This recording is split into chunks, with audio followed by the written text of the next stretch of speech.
Hello dear friends, Alexey Ananov and the whole big team of Junior Academy of Science of Ukraine and Brainy English Language School welcome you at our final TED Club conference. We are glad to see all of our participants and all of our audience.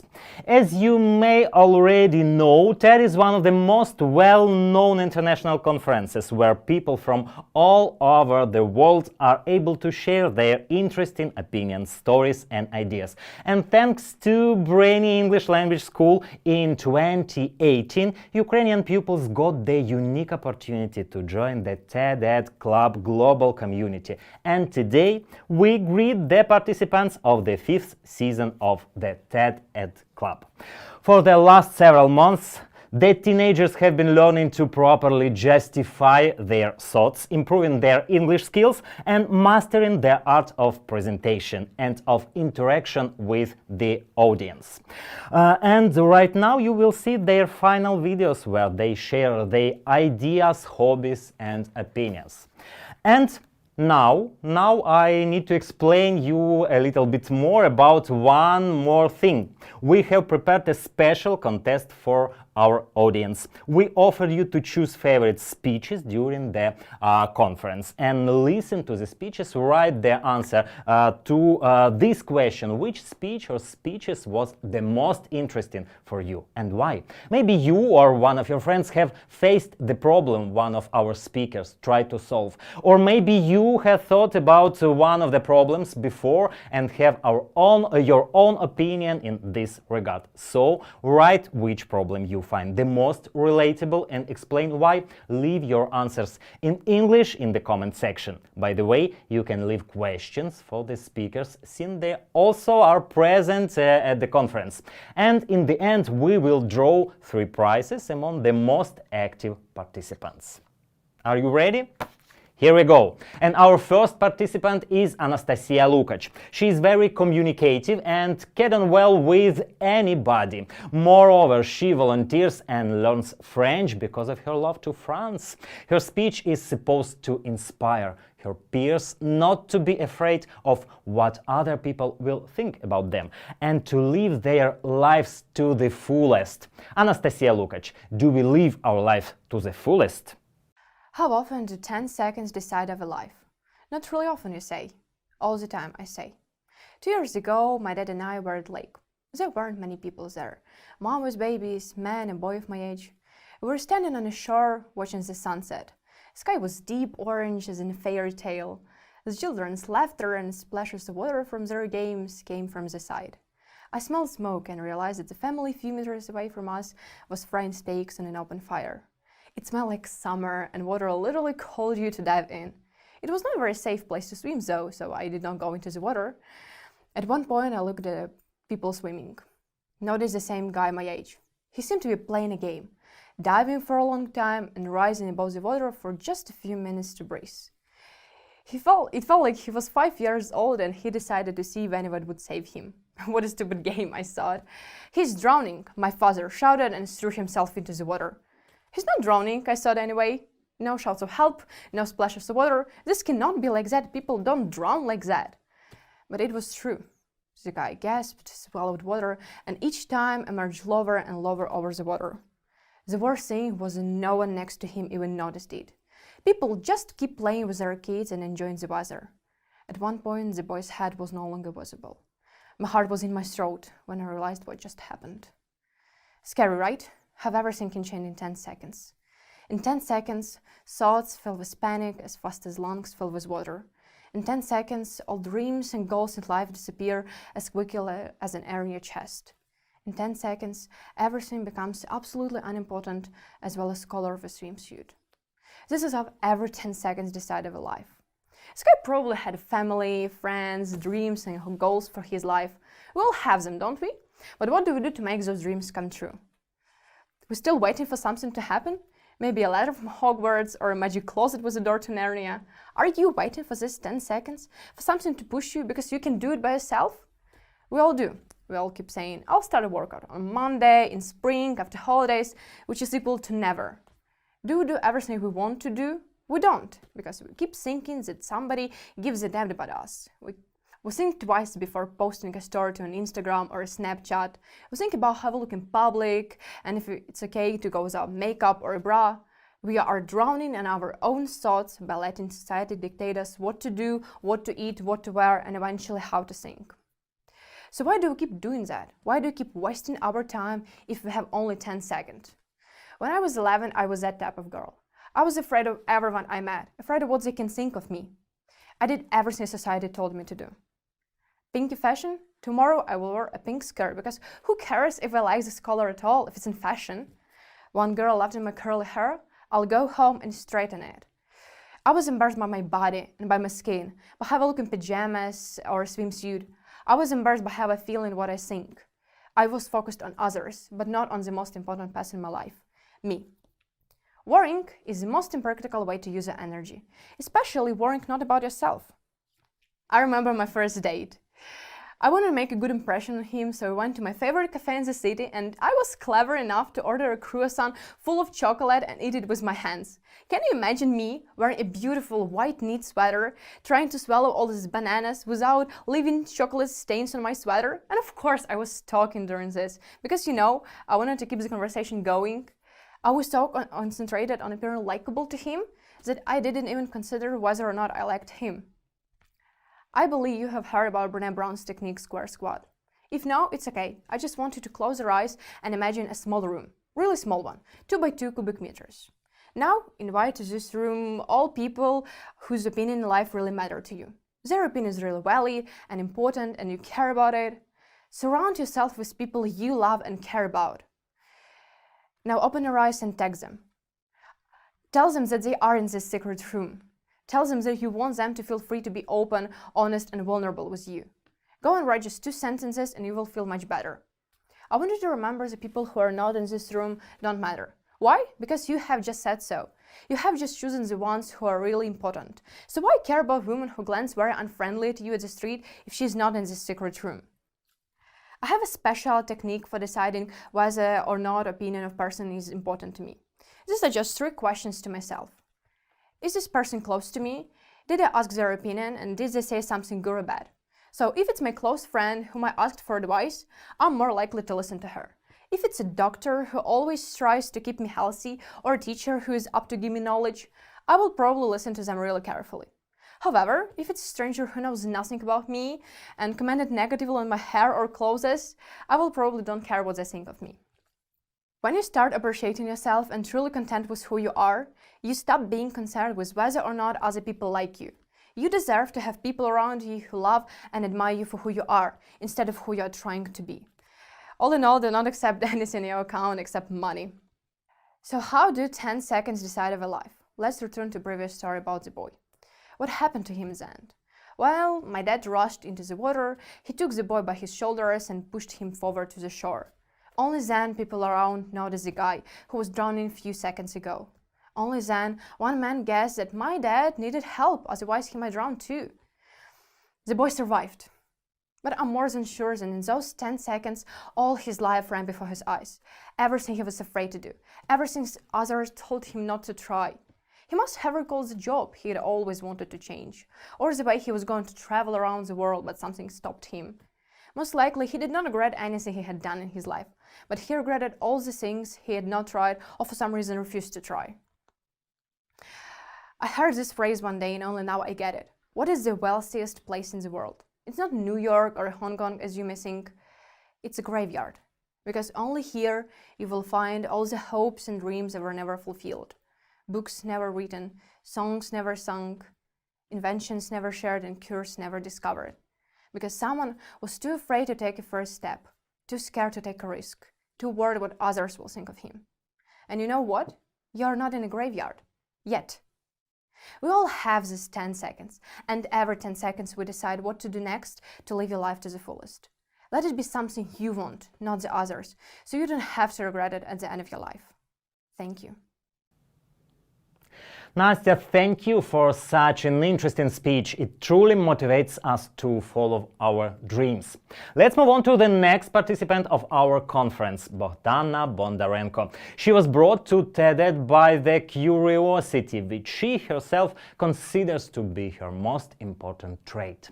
This girl actively participates in different events, projects and master classes. She plays guitar, ukulele and piano, learns 4 foreign languages and organizes educational events for the youth. Her speech is aimed at your thinking about the topic of leadership. It is true that only the leaders can win the race called life. Let's find out. Bohdana Bondarenko, does leadership mean success? Which word do you think could become a synonym for leadership? It is a word deeply rooted inside our young minds. A word that may have some of us upbeat and make others feel really uncomfortable. The word I'm talking about is success. But does leadership equal success? What is leadership? To find an answer, let's play a quick game. Put your hands up if you think leadership means influencing others. Hands up if you think it implies making a change. Now raise your hand if you are pretty sure that leadership involves having followers. Thank you. Recently, I've conducted research concerning leadership and came up to a shocking conclusion.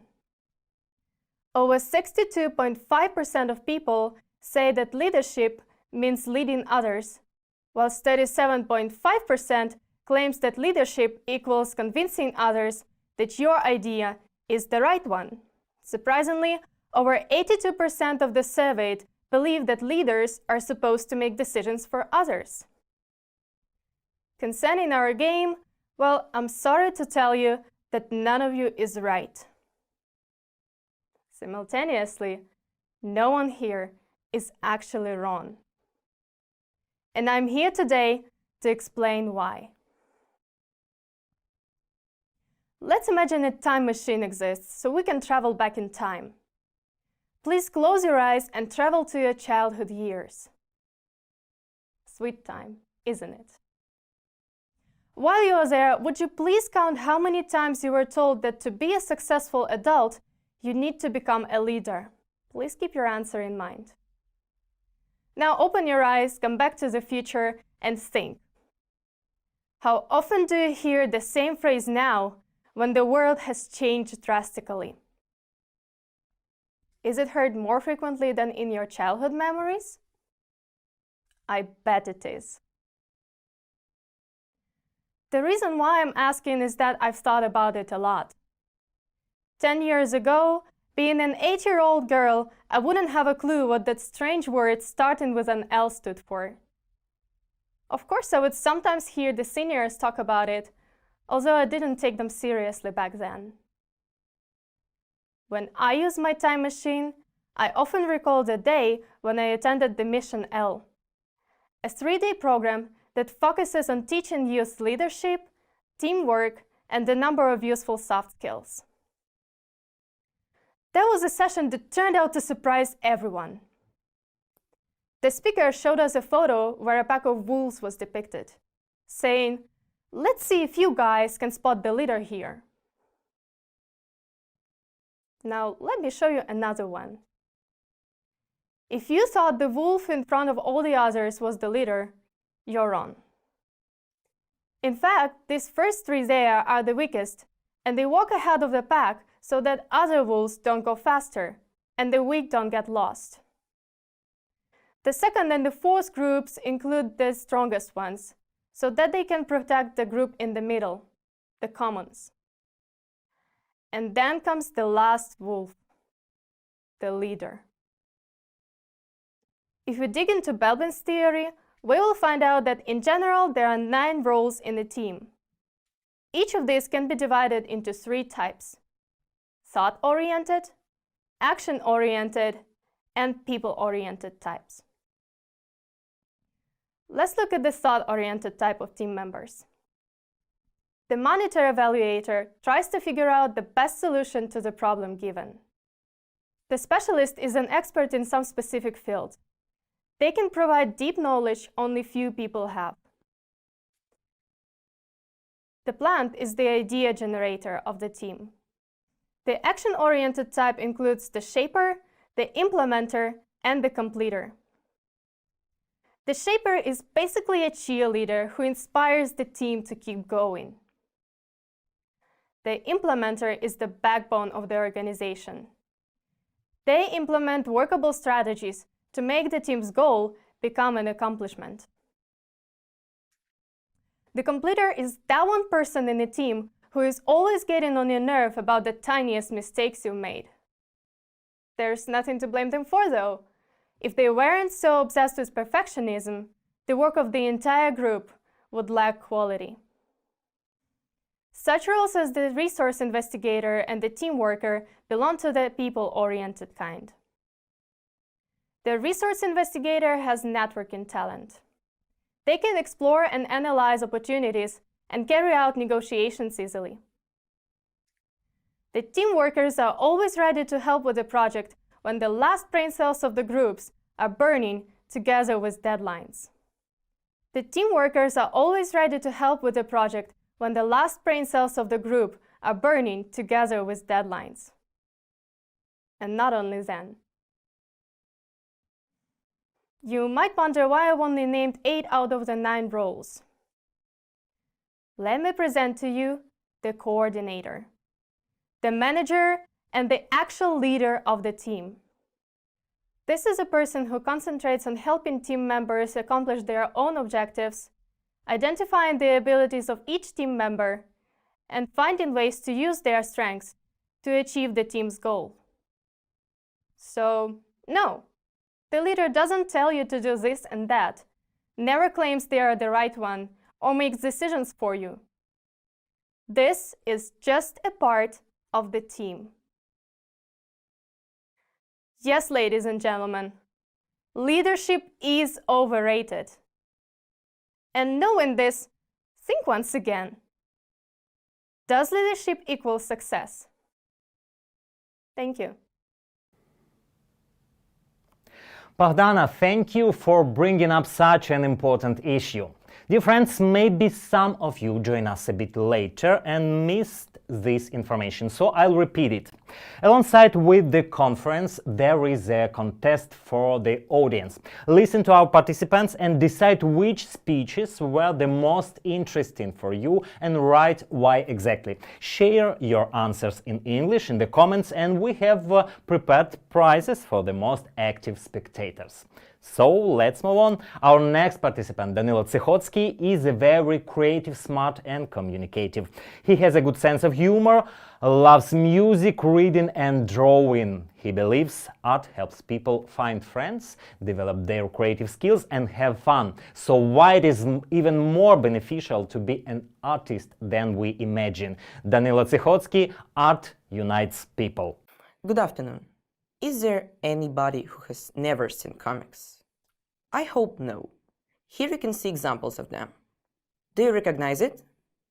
I think you have seen all these pictures, at least once. Some people say that it's childish, others think that comics are too boring. Sometimes they are, but when it's time for serious projects, this childish hobby unites different people and starts their teamwork. I'm talking about comics art, so what does the word art mean for you? Close your eyes and think for a bit. You can now open your eyes. Maybe it's that picture of a mysterious woman hanging on the wall in the museum, or maybe some ancient statues. But art can also mean something different. What exactly? Well, I will tell you later. I've attended various art clubs since I was 5. Recently, I visited a comic book club. A few months ago, I began to attend this drawing course. I didn't even know my clubmates for a couple of sessions, and everything started from my mom's phrase. Do you want to create a comic book? I was sitting in our car before the first session and thinking, oh, that will be scary. But that wasn't. Our teacher presented information to us. She helped a lot and tried to cheer us up. This was already the second year of this club, but our group was only half new. Everyone chose their own topics and started to think and draw on the, on the unique plot of our future comics. I didn't have many ideas, and my comic book was inspired by one game. But some of the girls already had chapter one from the previous course and too many ideas for the second. For 20 minutes, everyone was silent. I was silent too until our teacher came to me and asked what my comic book will be about. We started to discuss our ideas, and that was the beginning of our friendship. First 4 sessions, we were working with our teacher's tips, and then we started to draw. And even if I missed 3 sessions of 8 and was a bit behind them, guys there were still friendly to me. Every session somebody forgot his or her pencil case, was sleepy and even hungry, so our teacher could give us her chocolate bar to continue our energetic work. My group was friendly. We helped each other with pencils, erasers, rulers, nearly everything we were looking for. At the last lesson, everyone was panicking. I finished my draft a day before the 6th session and completed the comic book at the last one. At the last lesson, we had 30 minutes to draw and then 60 minutes to drink tea and say see you to each other. While the girls were fighting for the 3rd package of sweets, I was drinking tea. I took 2 cookies with me and finished my comics journey. Our relationship developed and we became really good friends, even if we didn't want to speak to each other at the first sessions. We were united with art. Our drawings will be printed this month, so we did a great job. If you want to meet new faces, somebody who thinks just like you, join a club that you like, start the art of friendship. And after all, I can say what is art for me. For me, it is something that unites me with other people, helps me to feel more confident when I meet new faces. But for every person in this very room, or anywhere on earth, art can mean something completely different, maybe even more important. Art can be a hobby, lovely work, many things. Find your own art. Thank you, Danilo. Art really unites us. But a lot of our participants are also united by such a noble thing as volunteering. For instance, Hannah Kosti volunteers in various organizations, helps to improve our society and believes that each of us is able to make the world better by just doing their work with love and passion. Her speech is dedicated to the tough problem of domestic violence. Hannah Kosti, domestic violence, method of upbringing or destruction. How can you be so stupid? Don't you understand what I'm saying? Why are you silent? Swallowed your tongue? Say something. Oh, shut up! I see you forgot that in our family you can only cry when something hurts. Do you want me to remind you of this? I'm sorry. I love you. And then everything starts all over again. This is not adolescent maximalism. This is not a fantasy or Stephen King's horror story. That's the life we all live. The vicious circle. The endless loop which countless people have been trapped in. Domestic violence is a leading cause of injury to women, also difficult to quantify for various reasons.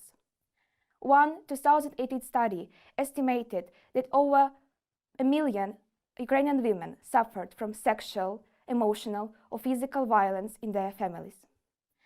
This is not the case when statistics can be reliably trusted. After all, we all know how often this problem remains behind a closed door.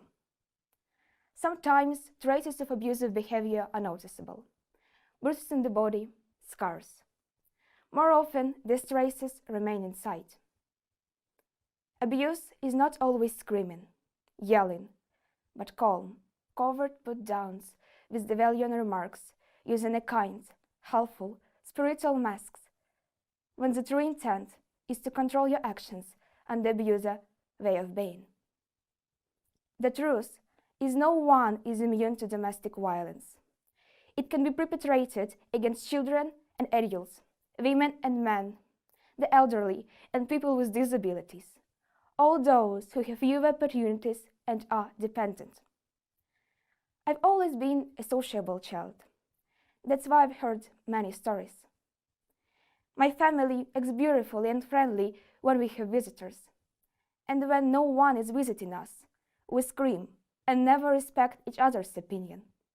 I'm really tired. My father hurt my family. He knew each of our imperfections and always found the time to point them out. My father is a good role model. He is everything I don't want to become. The most difficult part of living with the abuser is the unpredictability. You never know what is going in the head of the abuser, so you can never predict the outcome of the coming evening. It is like this ticking time bomb ready to explode at any moment. You may be wondering, why don't victims leave? Also, I suppose you know the answer. Stockholm Syndrome. Psychological condition that occurs when a victim of abuse identifies positively with the abuser. In the 8th or 9th grade of the school, we had classes about relationships between partners. I remember this very clearly because I was one of those who believed that abuser can be changed, can be saved. Then the teacher asked me and another boy go to the center of the class. I stood in the chair, the classmate was standing below. We held hands and the teacher asked me to pull him up. Obviously, it didn't work out for me. Then she asked my classmate to do the same. He pulled and I fell down. Then I realized that we cannot help people who don't want this.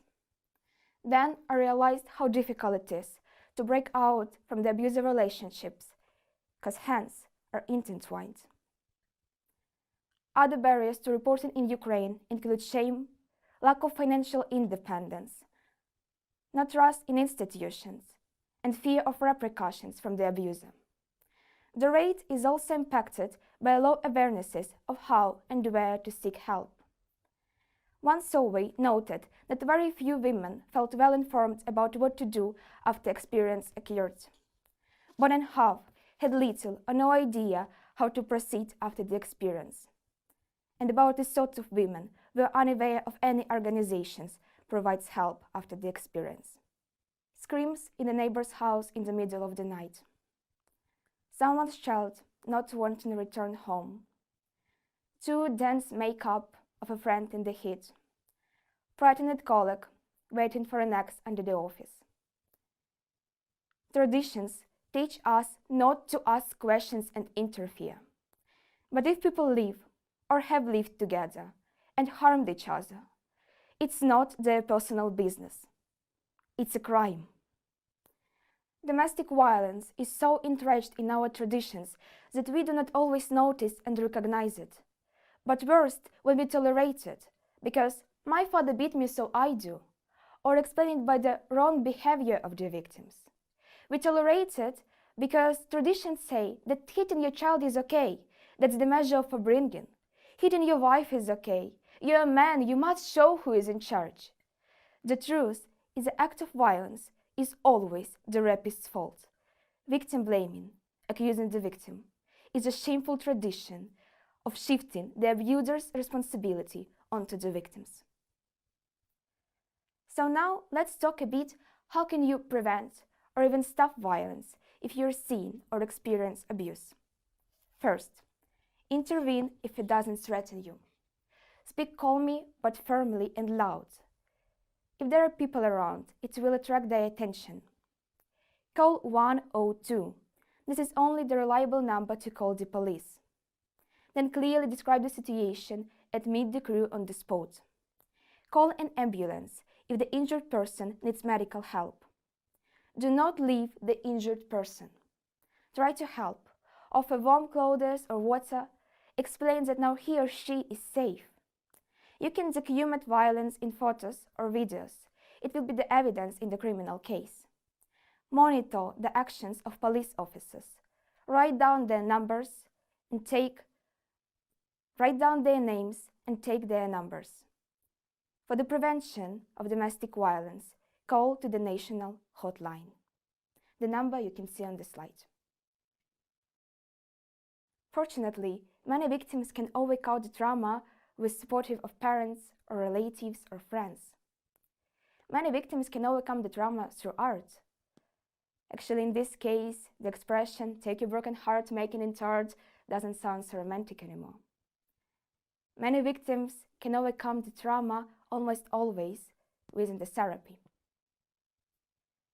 As we are talking today about real horrors, I cannot help but remember the master of this genre, Stephen King. In his works, he often liked to focus on such an idea. Great events turn on small hinges. Actually, this quote is about the butterfly effect. The whole future generation depends on how kids are being brought up now. I often think about the idea that being a supportive parent is one of the riskiest and toughest roles to take on in the society. If that is true, then why don't adults receive any education or training about how to do the job? The current lack of parenting education leads to unsafe parenting. So who thinks that's the time for parents to go back to school?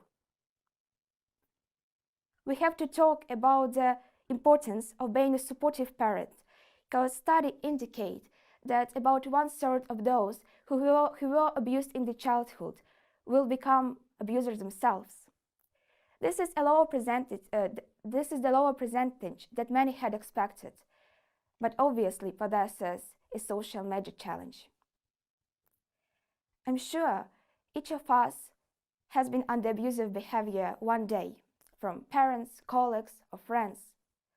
Perhaps some of us have shown abusive attitude towards others, and definitely some of us are struggling with the acts of this behavior now. I wish that each of us could understand that this vicious circle can be broken. So I challenge you today to step out of your comfort zone and express more love or praise than you never done before to your parents, your grandparents, your partner, or yourself. Because it's never too late to start leading more fulfilling family life. Thank you. Thank you, Hanna. We hope that thanks to you, everybody who suffers from domestic violence will realize how important it is to talk about the problem and that there are people ready to support them. And now we'll touch upon the chess. It is one of the oldest strategy games in the world that develops a number of useful skills. Ivan Omelchenko has been playing chess for 10 years now and feels that this game has improved his life. Right now he wants to share his knowledge and experience with you. Ivan Omelchenko, can chess change the life? Napoleon, Dmitry Mendeleev, Albert Einstein, Arnold Schwarzenegger and Bill Gates. Do you know what all these people have in common? In fact, they all were good at chess, and I think that by the end of my speech I can assure you that chess skills are related to the exceptionality. Raise your hand if you can actually play chess and you know something more than just the name of the pieces and basic rules. Not so many hands. However, I bet I can get you interested in chess just in 5 minutes, because today I reveal some secrets about it and we take a look at chess from another angle. Few words about me. I'm a candidate master in chess and I've been doing it for almost 10 years, and it's pretty much considering the fact that I'm only 17. It's like more than half of my life. And I made friends with lots of chess players and stop. Please stop thinking that all chess players are nerds. If you see chess lover in the street, don't throw stones at him, okay? We're as normal as you guys. Before talking about chess, let's clarify what it is. According to Wikipedia, chess is a board game. However, for me, it's not definitely true. So let's compare chess to math. There are lots of certain rules and properties in math which you can apply to solve almost any math problem. In chess, you have some abstract rules, but in most cases you have to use your creativity to solve problem, because every chess game requires an individual approach. Where do those problems come from? In math, they come from books, and actually all these tasks are intended to be solved. In chess, you have your opponent in front of you who is challenging you and create all these difficulties for you, and sometimes they don't have any solution. That is why for me, chess is a sport, because your rival who is challenging you. It is also science, because playing chess includes some rules and specifications that you should know and understand. And of course, it is art, because you have to use your imagination and therefore create a masterpiece from a match. According to my definition, chess improves competitiveness, critical thinking and creativity, which are needed for everyone to be successful in this world, or at least to survive. According to statistics, over 800 million people play chess regularly in tournaments. This number is comparable to regular users of Facebook. Roughly speaking, every 10th person on the earth is a chess player, but you won't probably believe me because you realize that you hardly have friends or relatives who play chess, and it's reasonable. But the thing is, huge deal of chess players live in China and India. Despite the fact it's densely populated countries, they are also considered to be chess capitals.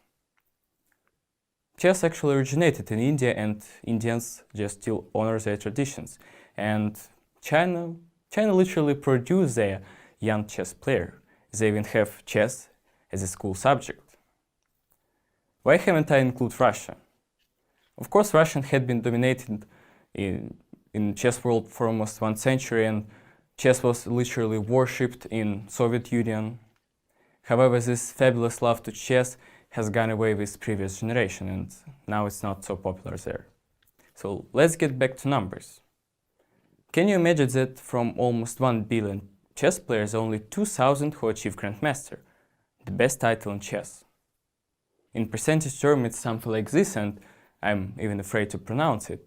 And this number is comparable to the number of people who have anthrophobia, the fear of flowers. So you may ask me, why do not so many people achieve it? What the problem? First of all, like any other sport, chess takes a lot of time. You have to practice from 3 to 5, even 8 hours in a day for 15 years to take care of chess, and then you really get chances to become a nerd, like with big round glasses, ham on the back and crazy head. Not everyone is ready for it. Secondly, plenty of people just benefit from chess ever since they need and use it like a tool for their whole life. Because there are lots of life problems that can be compared to chess problem that can be solved using the same consideration. For instance, you got this trivial problem. You have to get from point A to point B, but there is a puddle, and you have surveillance and you start to analyze, like in chess game. If you go by red path, of course you come around the puddle, but you get into sledge. As for black one, it's the shortest way. You don't want to be wet though. Therefore, yellow path is an answer. Of course, it's extremely straightforward, and in real life, your brain does it like for 1 second. But chess analyzing approach is also usable for more complicated problems, like from creating a business plan and running a country to entangle your handphones. However, all that I said was extremely abstract, and now I try to give a certain advice on playing chess. Plenty of people think that you have to buy chessboard and chess pieces to start doing chess. However, it's not definitely true. Technology of the 21st century provides lots of opportunity to play chess by playing your computer or smartphone. But there's more romance with real wooden boards and sound of knocking pieces. It can be compared to e-book and paper book. But all in all, it's up to you what to choose. And if you don't want to bother yourself with buying chessboard, chess pieces, chess books, you better surf the internet and find the platform where you can play and practice. You literally can Google play chess, and the first 3 sites will help you. In general, they all are similar by their content. But you may ask me, how can I win all my games? Okay, let's move to practical tips. Tip number 1, make sure that you know chess rules. You would be probably surprised that hundreds of chess players who played hundreds of games don't know the basic rules of castling or en passant. Tip number 2, solve chess puzzles. All platforms provide them. It improves your ability to calculate and see a few moves ahead. Tip number 3, analyze your blunders. All chess platforms also provide the data where you can check the reason why you have failed your game. Tip number 4, think twice before making a move. Don't be scared to spend a lot of time. It prevents you from silly mistakes. And finally, have fun. Have fun even if you lose your game. By the way, you get even more benefit from losing than from winning. Because when you win, you do something like, "Yoo-hoo, I'm the best chess player in the world, give me my crown." But when you lose, you're actually not so enthusiastic, but you feel that you have some space for improvement. That is what's actually making you better.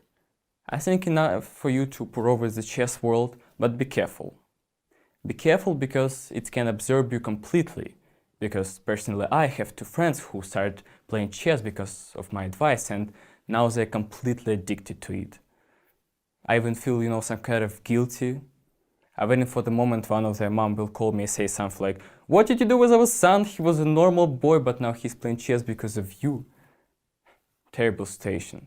However, for me, it's one of the addictions that even useful. I wouldn't even call it addiction, because I've never seen a chess player who committed a crime for a dose of chess.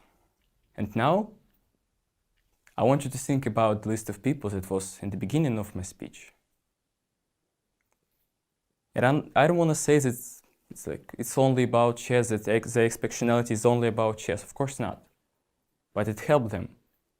It helped them to become who they are, and it can help you to achieve your goals and to be on a par with them.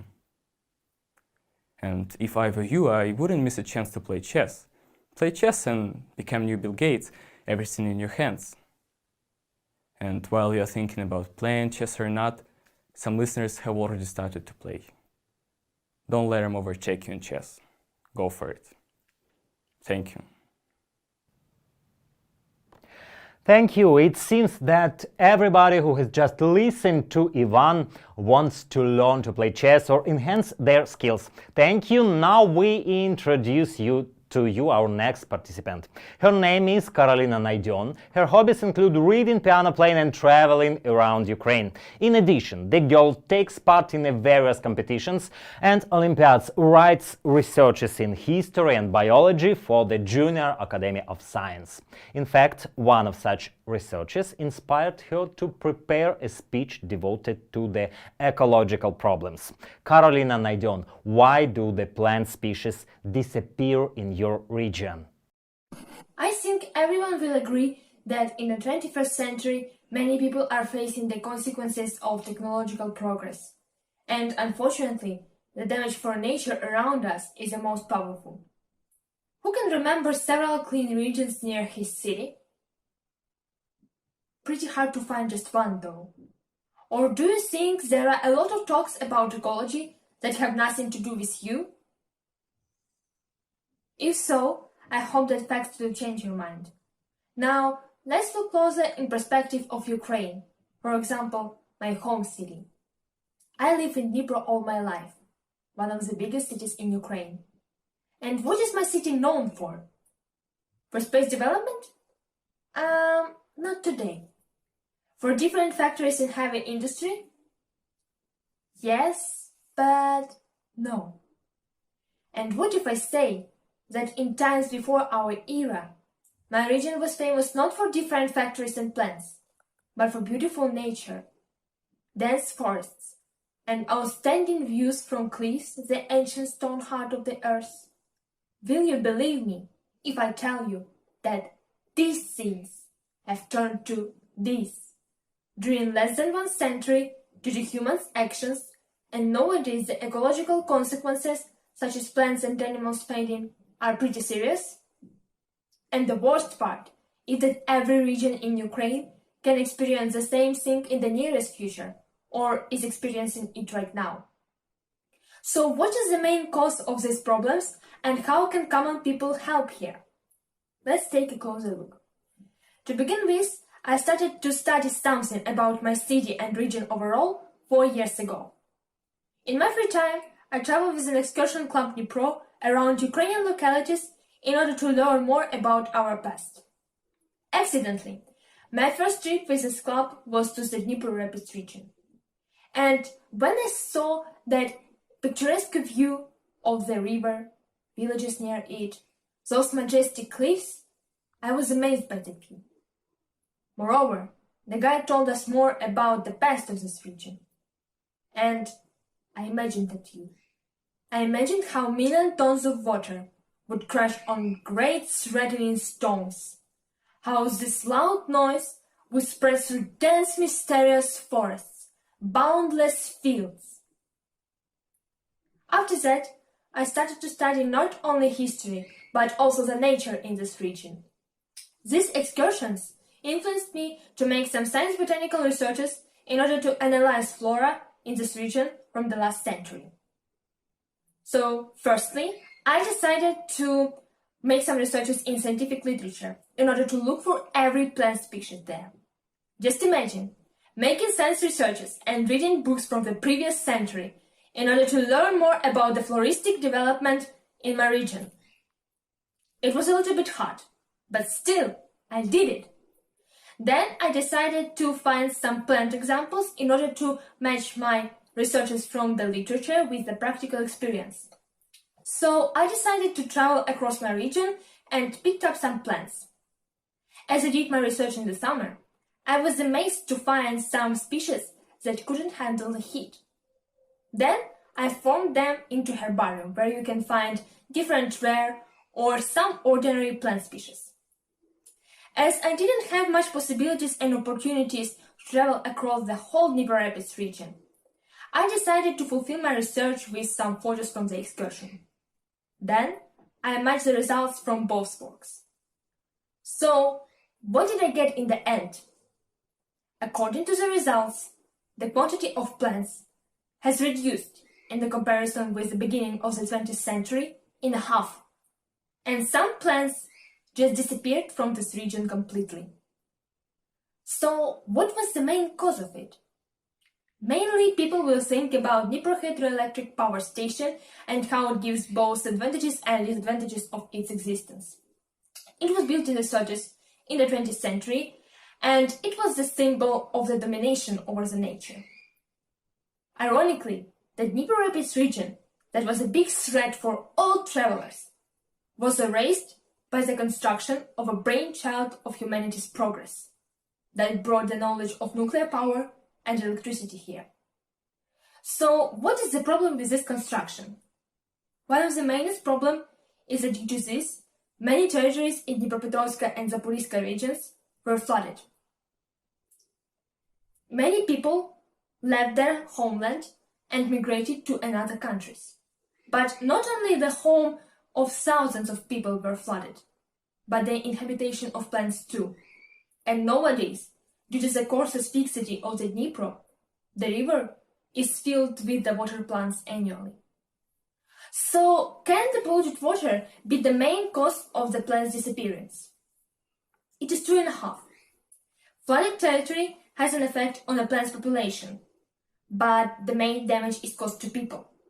Because of this, many people are suffering from different diseases, and in the nearest future, there will be no fresh water on the territories near the Dnieper.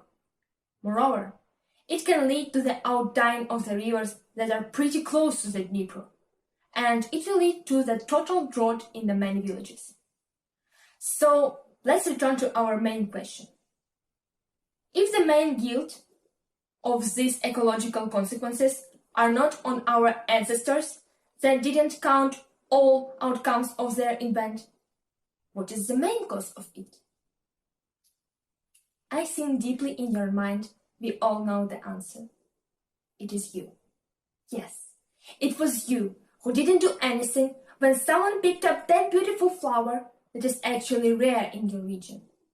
It was you who didn't do anything when someone cut down the forests that are ancient in your region. It was you who silently watched how someone built up the quarry and destroyed 1,000 kilometers of beautiful landscapes. It was you, yes, only you, who didn't do anything when someone built something mysterious on a reserved territory that is against the law. And finally, it was you who believed that another person, or maybe someone in the government, will do something instead of you. So do you understand right now that it is not only the problem of my region and my city overall? Let's look at these pictures. And now you are still telling me that only fumes from factories and leftovers from heavy industry can affect on our nature? I think this slide shows you the opposite. And do you understand what problem we will have in the nearest future? Now, let's think of one thing.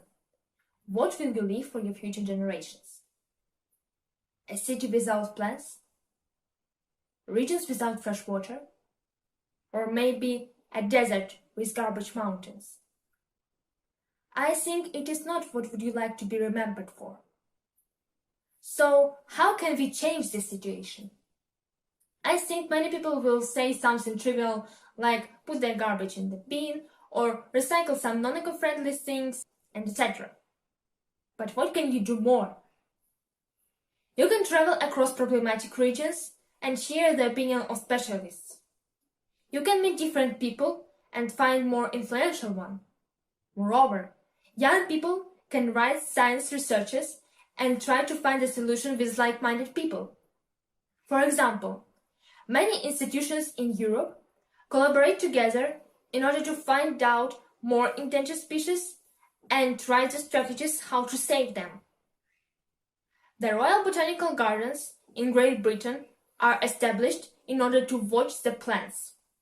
According to them, there are more than 1.6 billion plants that are endangered in the world. And nowadays, they try to plant them and to cultivate them. In this case, they save some plants that were endangered from the Amazon forests. You can try eco-volunteering and clean some territories with large or small amount of garbage. Moreover, you can try and find some communities in the internet. Yeah, it might sound pretty typical, but you can form the mind in the internet, broaden outlook, chat with friends, and find the inspiration right here. In addition, you can also create and submit petitions and help other people to deal with their problem. And why can't you take this opportunity and show your peers about the ecological situation in their region? I hope that in that way, the community will stop ignoring the problems of ecology. So remember, nature is our home too, and we must do everything to protect it from our damage. And the best way to do it is not just complaining about it and believe that someone else will do something instead of you. No! You still have power to do some little actions for a better ecological future. And believe me, someone's problem is not only their issue. It is our challenge too. Because it is easier to fight together, to find a solution to the problem together, than fight it all alone in desperation. Thank you, Carolina. I think your speech is a good reason for all of us to think about our actions toward nature and to take action to preserve it. And our next participant is Maxim Lang. He also studies in the Junior Academy of Science and has already written 3 scientific papers and launched 5 different startups.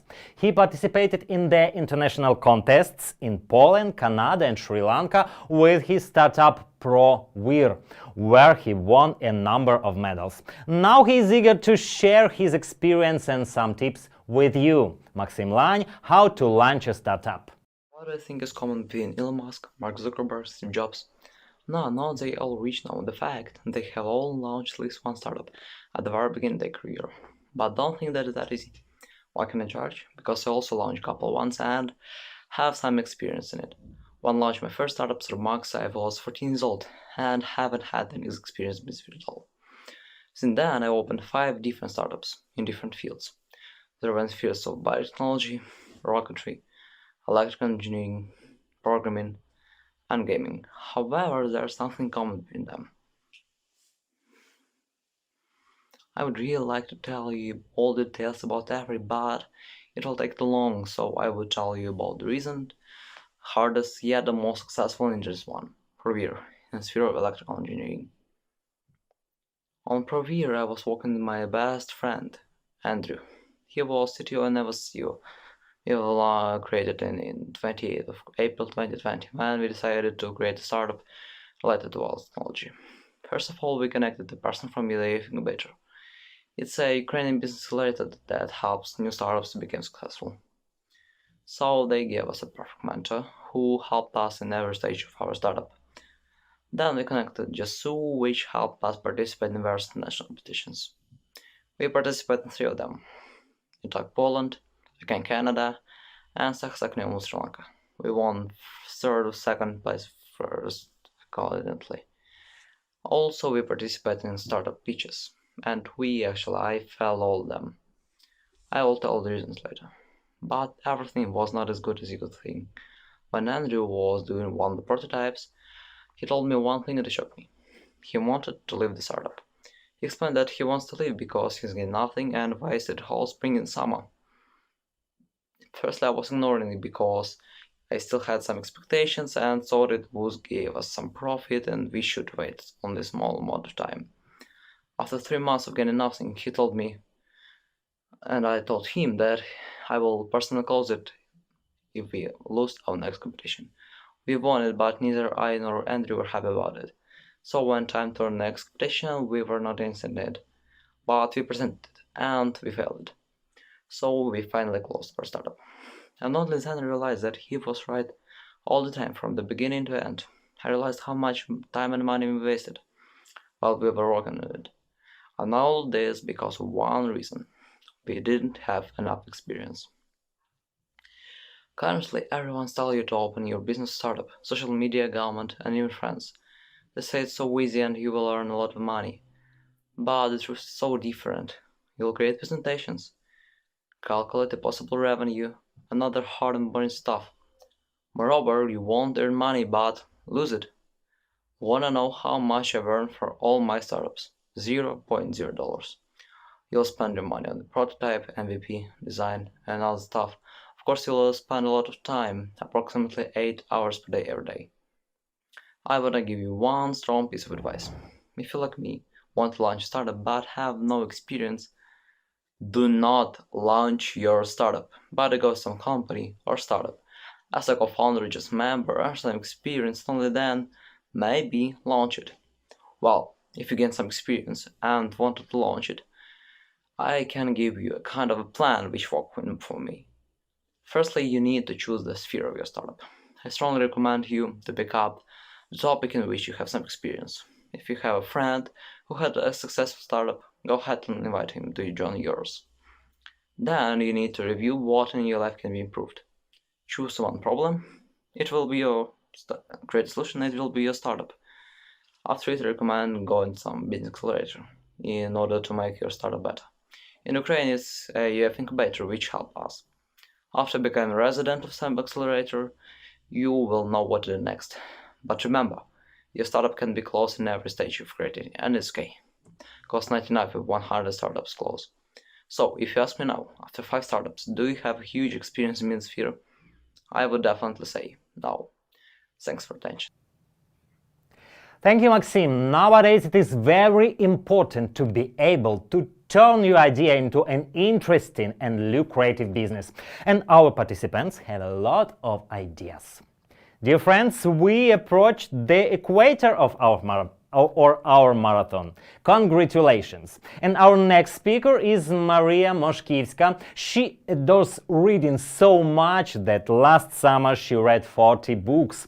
I think Maria has already piled up a must-read list for this summer. In addition, she is fascinated about biology and wants to dispel the most widespread stereotype that science is not a female thing. So let's listen to Maria Moszkiewska, Matilda effect, or where all the prominent women disappeared.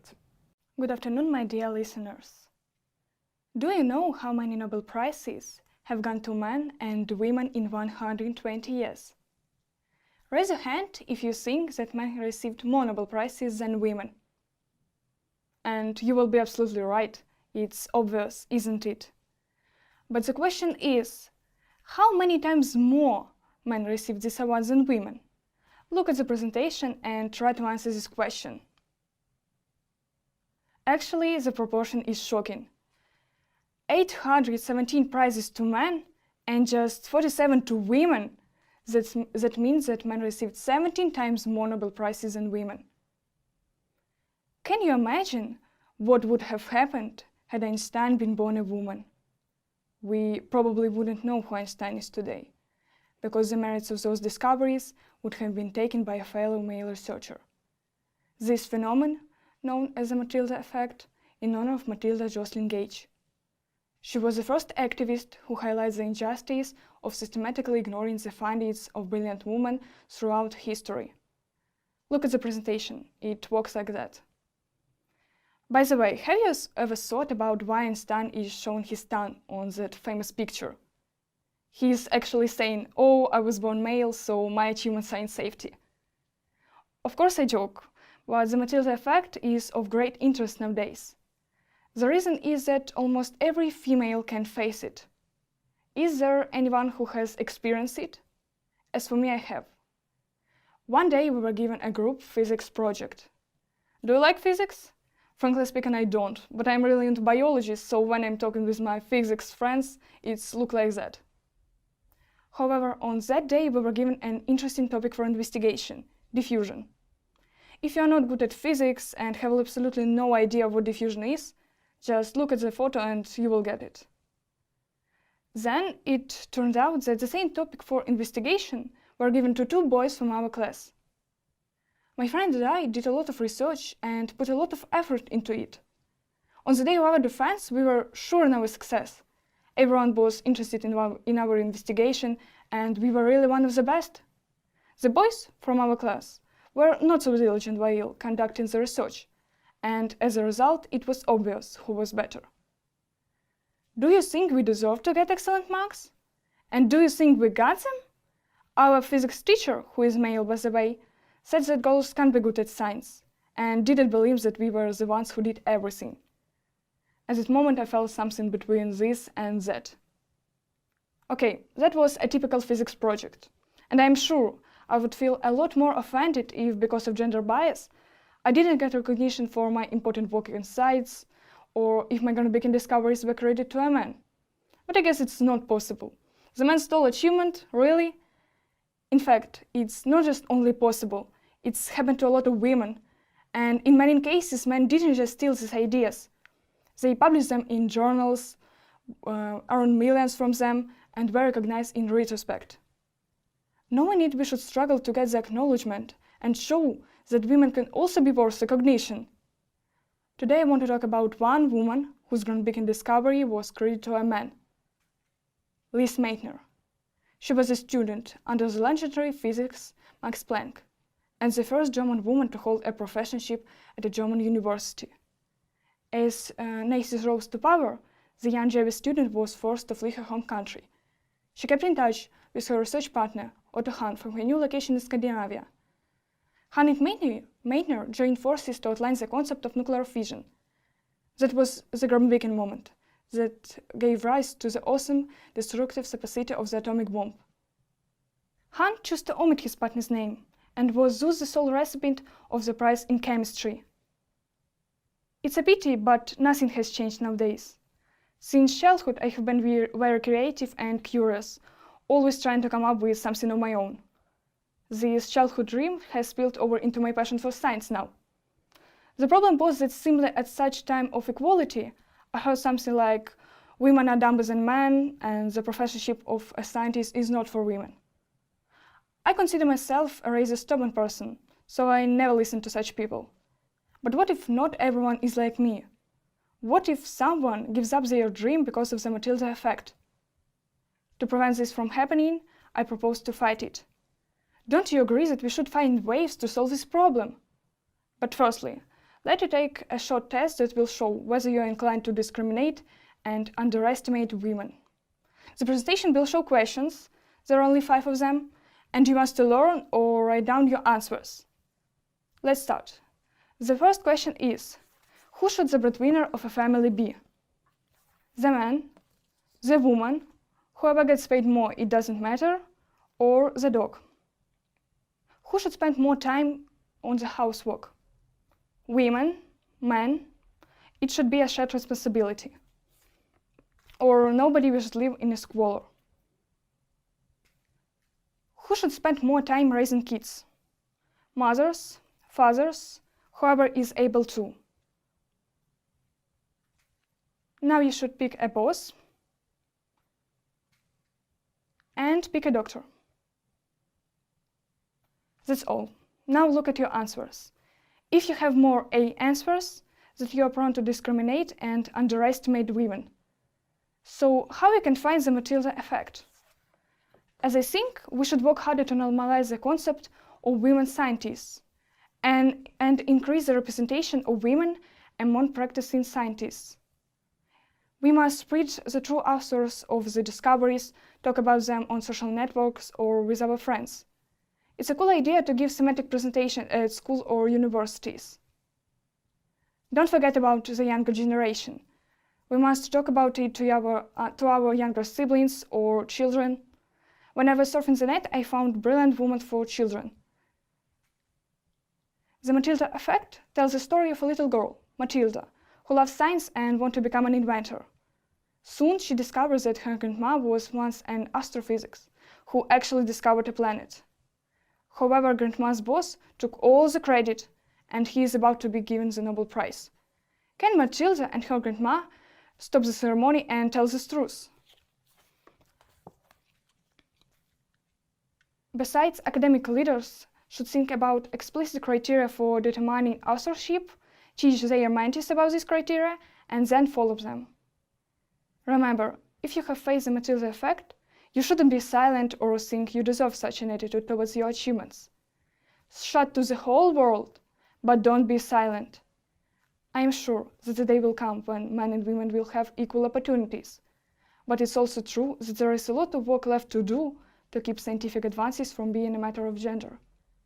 The world needs to agree that the value of a person's work should have more to do with what it says than who does it. Thanks for your attention. Goodbye.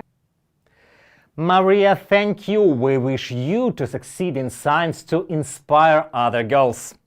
And our next speaker, Lyudmila Gonta, is a very optimistic person. She adores singing, dancing, and teaches children from different countries to dance for free. Moreover, she knows 8 languages, among which are Russian, Ukrainian, German, English, Korean, Spanish, Polish, and Italian. With the help of her speech, Lyudmila wants to show that all people are beautiful and amazing in their own way, and only we can decide who we want to be and how we want to live. Lyudmila Gonta, why do we have to love and accept ourselves? You are stupid. You look like a pig. You'll never achieve your goals. Personally, for me, this word sounds like a funny joke right now. Many people will think, why does a 15-year-old girl say these words? But before my talk starts, I'm going to tell you a few words about myself. Hi, my name is Luda. I'm an ordinary girl from a little town. And yeah, I don't have superpowers. I'm not the best student in school. And I'm not the most beautiful girl in the world. But even knowing it all, I can surely say, I love myself. And I'm ready to do everything to become a better version of myself. And today I'm here to share with you my story. In general, what I would like to share is that I've never had real friends. I'm the cat who walks by herself. I'm just the type of person who talks with everyone but never trusts anyone. My story started when I was in the 5th grade. At that age, I gained a lot of weight, didn't have friends, and didn't believe in myself. All of my classmates spent time together, but when I was with them, they became angry and told negative things about my appearance, character, and knowledge. Because I always had different interests and opinions. But it wasn't the worst thing. Some of the teachers bullied me day to day. They told that I was ugly and stupid. I was quite a fidget who always wanted to know more information, so I asked a lot of questions.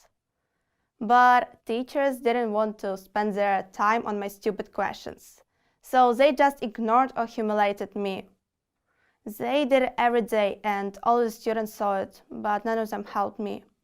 When I came home, I didn't say any word to my parents, because I was scared what they would think about me. I thought they would think that I'm stupid, ugly, and didn't look like other children. In the 6th grade, I had my first depression. I didn't like how I look and talked. In the middle of a school year, my mother noticed that something wrong was with me. She tried to find out what the problem was, but I just kept silent. Because one of the teachers said, if you tell your parents something, I'm going to do everything to kick you off the school. These words always were in my head. I couldn't see the opportunity for things to change for the best. But in the 7th grade, I changed my school, and at this wonderful time, the quarantine began. I think every person was happy at first. I was no exception. My thoughts were, yay, no school, no people, I can chill every day. Like other children who had quarantine and didn't have school, I did a lot of cool things. I exercised every day to be fit. I learned new languages and started my own business. Yeah, it sounds really cool, but unfortunately it was just the things that I imagined in my head. So, my days were very powerful. I woke up, took my phone, opened TikTok, and when I stopped scrolling, it was dark outside. I was really tired. You know, how is it hard to sit on the phone all day long? But one unaccepted day, my mother came to my room, furrowed her brows, and with a joke said, "Wow, how useful you spend your time. Aren't you tired?" Initially, I didn't understand her hint and even was offended. After a few hours of thinking, I finally got her words. So I again laid on my bed and started thinking. Every day, I watch beautiful and smart people online. Why can't I be better? I have legs, I have an arms, I'm healthy as an ox. Everything I need just to start to change myself. After this, I bought a copybook where I wrote my goals for entire life. And you know, it motivated me so much to keep going. So I started dancing by myself, learn new languages, attend singing classes, and take care of myself. I really began to enjoy and do it all. I was happy each time I did it. Around me were only my family. They were the only people who supported me in all my beginnings. So, when I found myself, most of my friends gossiped about me. But I knew, while I keep doing, they keep talking, I'm going to get both success and a fan club. After this situation, I saw that I didn't cry or wasn't disappointed. So, the next morning when I woke up, I stood near the mirror and with a big smile on my face said, "I'm not ugly. I'm not fat. I love how I look. I love myself." I felt the other way around. I felt unique. I became aware that I'm not stupid and ugly at all. Everything I needed just to stop listening to other people's opinions and live my own life with my own interests. So, to know more about my topic, I did statistics in my lyceum. I asked students from 8th to 11th form and some teachers to know their opinions about my topic, and I needed only 3 questions. First and very important question was, do you love yourself? How you can see, many people answered that they love themselves. Mostly people who are older answered that they love themselves. So maybe teenagers just need some time to understand everything they feel, because in our world there is a lot of teenagers who may suffer from the same problem as I did. The next question was, I want to change my style, character, appearance, or nothing. Many people answered that they want to change their character or style, but no one chose nothing. Even older people want to change something. Personally, I think that sometimes teenagers want to be in the center of attention, so they dye their hair, try new styles, and change their character for everyone. The next and the most interesting question for me was, do you compare yourself with someone? Mostly, people answered yes. Even older people do it. Personally, I think that the worst thing someone can do is compare himself or herself with someone. Well, we are all different from eye color to body type. It is good when you have a role models, but it is so stupid to follow cool examples and not being yourself. We are all ideals in certain spheres, and we can't change ourselves to become someone else. We're all perfect. So, for example, I have role models like Georgia Siva, Ansere, Ichi, Barbara Palvin, but I know they're just the people who motivated me to keep going and don't give up. But I know I'll never change any part of myself to become like these people.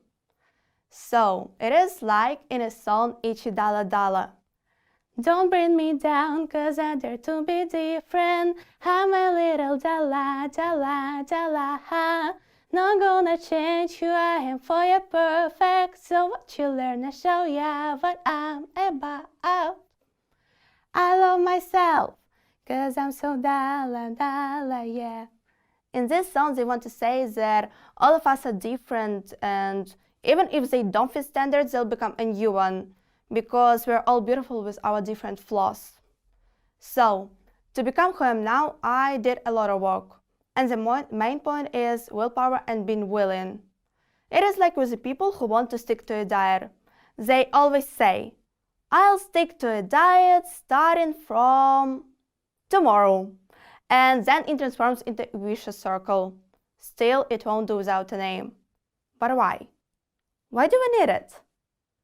If you want to stick to a diet because all of your friends do it, you must stop and think. Why do you need it? So, let's conclude everything I said before. So, if you want to love yourself, you must do what you want. If you have a name, just go for it. If you want to do something, do your best. But the main point of loving and accepting yourself is that you must ignore those who think that you're going crazy. Those who tell you that you're making a mistake. Those who ask you to go back on the path they think is right. You dream about what you want to dream. Go where you want to go. Be who you are, because it is your life and only you decide for yourself. Be yourself, love yourself, and remember that we are all perfect in our own ways. Thank you. Luda, thank you for such an inspiring speech. It's true that our participants are different, but all of them are fantastic and have their own superpower. Dear friends, I remind you that there is a competition for the audience alongside with the conference. The conditions are to choose one or several speeches that you like the most and to explain why you are so interested in that topic or problem. We accept the comments in English. In the end of the conference, we will award prizes among those who took part in the contest. Don't lose a chance to win. And now it's time for Nikita Nikulin's speech. He is active, friendly, likes sport and takes part in various projects. His most favorite activity is traveling, and now he will share with you his unique experience of learning languages. Nikita Nikulin, don't you want to find out the biggest secret about language learning? Hello everyone. Hola, buongiorno, and guten tag. I am Nikita, and I want to ask you, what would you do if you learned the secret of learning a language? Probably many would answer me that they would have learned every language then. At least I think so, because in fact everyone is lazy. But let's get down to business. To start, what is language anyway? In some cases, you will see it on ancient runes or like this, but more often, you hear it. But as always, everything turns out to be more complicated than usual. Therefore, you must not only hear the language, but also understand it. There is where the problem arises. Also, in most countries of the world, schools teach English and a couple of additional languages. But is it so truly possible to learn languages like that? What if it's still difficult for you to learn it? Then here's the answer, my little secret. You know, the realization of this method didn't come to me by accident. When I was a little guy, I started learning German. For me, even though I already knew English normally, it was very difficult. I had to learn a new alphabet with some new letters, a different pronunciation, difficult grammar, and difficult words. Then I studied German about a month, after which I left there. Yes, to some it will seem like a cool opportunity, but for me then it was a cold blow because I parted with my hometown, classmates, friends. But after about a month after my move, I could already walk freely through the park and buy some things for home in the supermarket. But firstly, it was very difficult, one more time, to learn the language.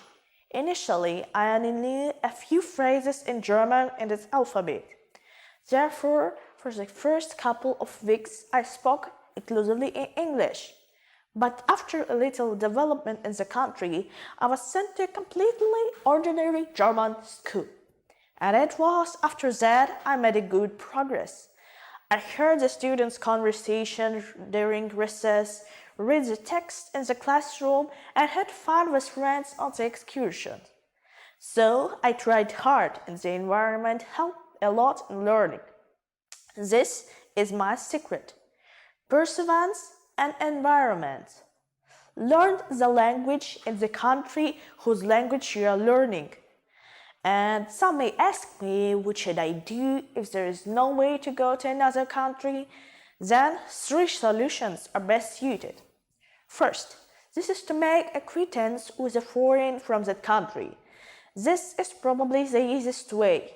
You can find such friends in many places, for example, in social networks or find on social website. The second method, in my opinion, can also help. Here's a gist of it. In almost every city, there are communities of a certain nationality which keep in touch with each other in a certain city, get together, arrange various events, for instance. Since they are usually very friendly and happy to show others their culture and traditions, this will be a very good chance for you. 3. Another way is courses, camps, and that like. But here too, I have some advice. As for me, it is worth attending courses focused on one thing.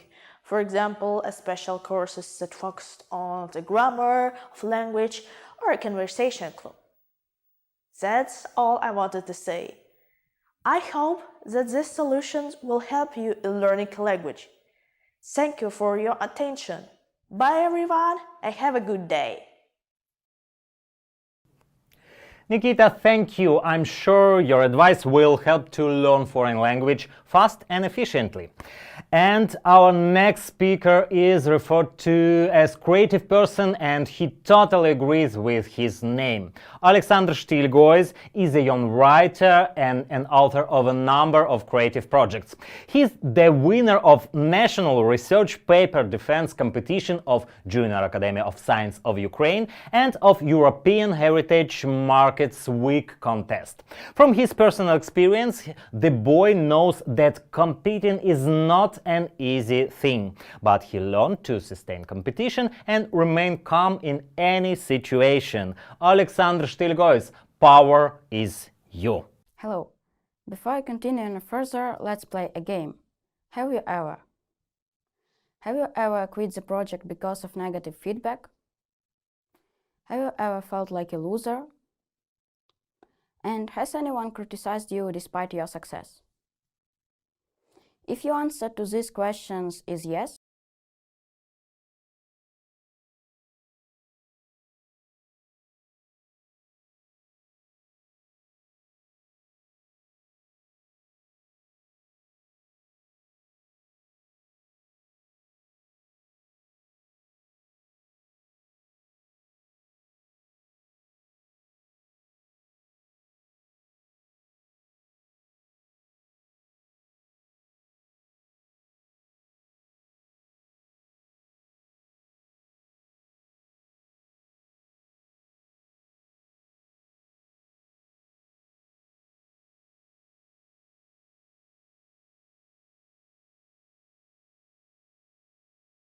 hello.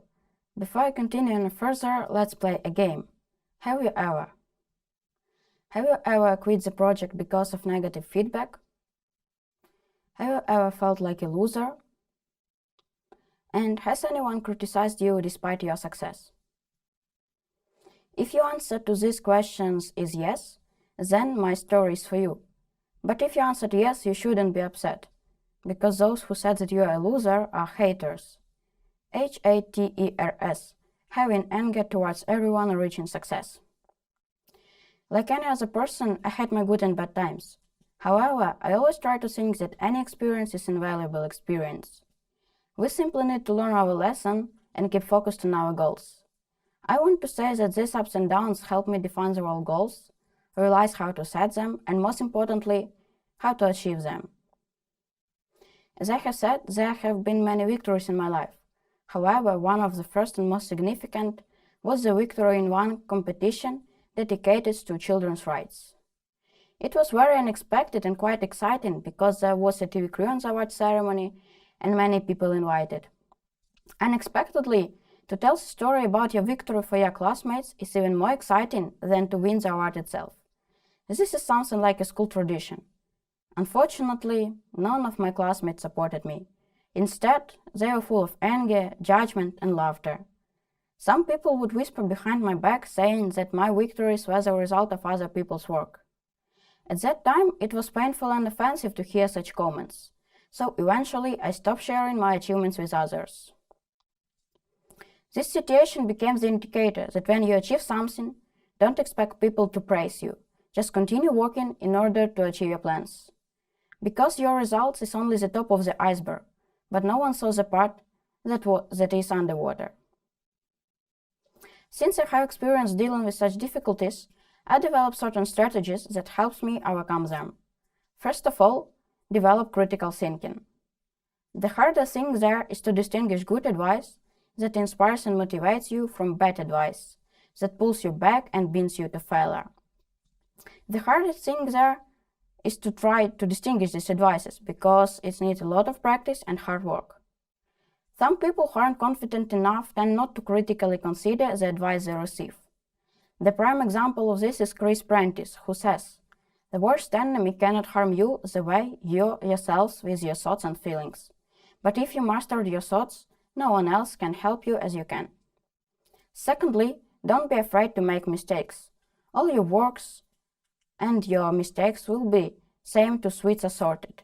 You will never know which one you like the most until you try all of them. The same idea can be applied to success making. When a person independently goes to the goal, tries all kinds of methods, feeling both the bitter taste of defeats and the sweet taste of victories, only then this victory is deserved and probably the most appreciated. But sometimes jealous people create such paradigms that limit you, like, you will never write a good verse. Now, take this paradigm and do something that completely contradicts it. You should be like Cristiano Ronaldo, and you should always remember his words. Your love makes me strong, your hatred makes me unstoppable. But besides this, in order not to only destroy such paradigms, you need to control your emotions, so that your energy goes to success, but not to anger and resentment. The be proactive habit is a key when setting and trying to achieve your goals. In my opinion, the slogan would be "Strength is you, and you are the captain of your life." Because people with the reactive attitude are like cola with Mentos, ready to explode at any moment without thinking about the consequences. And people who are proactive think before acting. They know what integrity and power will are. They also remain self-controlled and calm. Such people are still like water. You shake them as much as you want, unscrew the lid, and they remain indifferent to all this negative. In addition, such people know their aim. They think out the strategy how to achieve it, and most importantly, they always start acting. Make mistakes, learn your lessons, and continue moving forward. The famous American writer Ray Bradbury once said, "If you want to accomplish something, you need to jump off a cliff and grow the wings on the way down." To finish my speech, I will ask one question once again. Are you still convinced that negative feedback means that you are incapable of achieving success? Thank you for your attention. Bye. Alexander, thank you for such a motivational speech. Let's move on to the next participant, Petro Horuzhenko. He has a wide range of various hobbies like biology, chemistry, traveling and technology, and his speech will make us reflect upon one of the most important problems in our life: how to find yourself and your true calling. Let's listen to it. Петро Коруженко, how to find yourself and your purpose in life. Long time ago, all teenagers thought about the question, who do I want to be? Nowadays, adults and even middle-aged people are looking for the answer.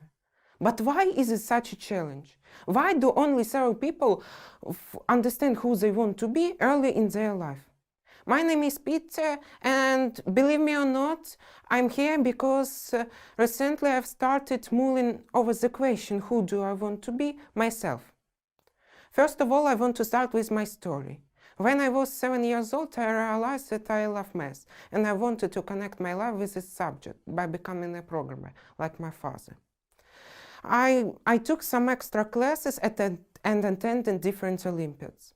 That's when I understood that math Olympiads weren't for me. But I still loved programming. A bit later, I was into aerodynamics. So I began watching different videos in order to gain some knowledge about it. But soon I understood that it wasn't for me as well. Thankfully, all of a sudden I fell in love with medicine. I wanted to be a doctor. But then I deleted that idea from my head for reasons I don't remember even now. Then it started all over again, and now I want to become a programmer. But who knows whether it's ever going to happen. After all, every ending is a new beginning. So, after that, I want to give you 4 pieces of advice how to find yourself in your life more easily. And my first advice is that you don't have to think to answer you don't really need. If you can't find yourself, it mostly means that you know the question, but you don't know how to start answering. You don't know the answer to the simple questions of your life. But these questions are incorrect. You seek for answers you don't really need. Many years I was answering these questions, but through the time I found out the main question of our life. And now I want to tell you to save your time. It is what is my real true vocation, which is guaranteed to me to the rest of my life, will bring me fun, money, I will be successful, and I will have time for my family. Yes, this is a question of our lives, but it's impossible right now to find the answer to this question. So let's go to the next one. It is that we try to make choices without right information. We don't know the answer to our question not because we don't know, but because we don't know what we have. Imagine that you have to go out from the forest and you have a map of it. But how can you get out of the forest if the map has only a little information about it? And what will you do? Will you follow the intuition, or it's a bad idea? You have to complete your map. Watch videos, attend courses, and collect spirits that you need very much in your life. The third advice is that we don't need to estimate things that we want. Let me tell you some successful stories that have become classic. Like Anne was working in a bank, but she wanted to open a shop. She opened a shop and continued to live happy. But there are some stories like Andrew wanted to open a restaurant. He sold everything, opened a restaurant, sold a restaurant, and now live happy and have a gym. Or Dima, 16 years, wanted to become a cooker, but he was attending different courses in IT. He became a chef, but quickly became a high-skilled programmist. People were built that we want in our lives, and we can check it by just moving near to it. The fourth advice is the most important. We must have big understanding of our potential. Why? For the question who to be, we get a simple answer. Be yourself. Because we don't even understand how it's cool to be yourself. If the child learns how to walk, he will after each, and he thinks like us, he will after each fall thinking that walking isn't his cup of tea. But we do this every day, and we don't even notice that. Do you like races? If on the start of the race weren't these beautiful cars, but there were us, people, who are walking every day and don't have time to this problem, They were something that is very dirty, filled with something, sometimes rusted cars with internal conflicts. Why? Because we are always at the last place of ourselves. We don't even know what we can do with a powerful version of ourselves, the version of genius. Do you want to become a genius tomorrow? You wear it. You wear it, for example, after a sport training when you are at the top and full of energy. Many researchers say that if you do brain work after physical work, you will be successful. Why not to give it a try? Try different techniques. It's a high probability that you will solve problems more quickly. We rarely get inspiration at the workplace, but we are so much creative while walking, doing exercise, or even cooking. Once, Salvador Dali, in order to paint a brilliant picture, took a key, sat in the armchair, and fell asleep. The key fell to the floor and woke him up, so he got up and painted his picture. You could use this technique at school or university. Okay, maybe classmates won't understand you, so it's better to make it at home. And we will understand how it's cool to find inspiration this way. You always have to be in a powerful version of yourself. But if you aren't at this version, it will be harder. If you even have a powerful car with beautiful paintings and an experienced driver, you won't go somewhere without fuel tanks. The most harmful advice, and unfortunately the most popular, is that we should work hard and work for a very long time, analyze hard, check, and then you have to start making plans. After that, you can start trying something new, but you can't go away from your plans. And then go to your dream. But you can hack the system now. For what we do this? For what people quit from their comfort zone? For what people go and work like biorobots? Usually we think that for happiness, for money, for popularity, for recognition, you all are right. But there is the most important part. It is that every day when we will become successful and we will think, I'm interested in living, or life it is cool. This feeling that we need, because it's a feeling of pride, and we all have opportunities to make it. And if you don't have doubts in yourself, believe in yourself, try something new and invest in yourself. Make your map of the forest full. The main paradox of the life vocation is that it will find you. But if you want that it finds you as soon as possible, quite from your comfort zone. But unfortunately, you don't have enough time to think and choose your life vocation. So don't stay on the pause, because all the world around you doesn't stay on the pause. Thank you. Petro, thank you for such useful philosophical thoughts.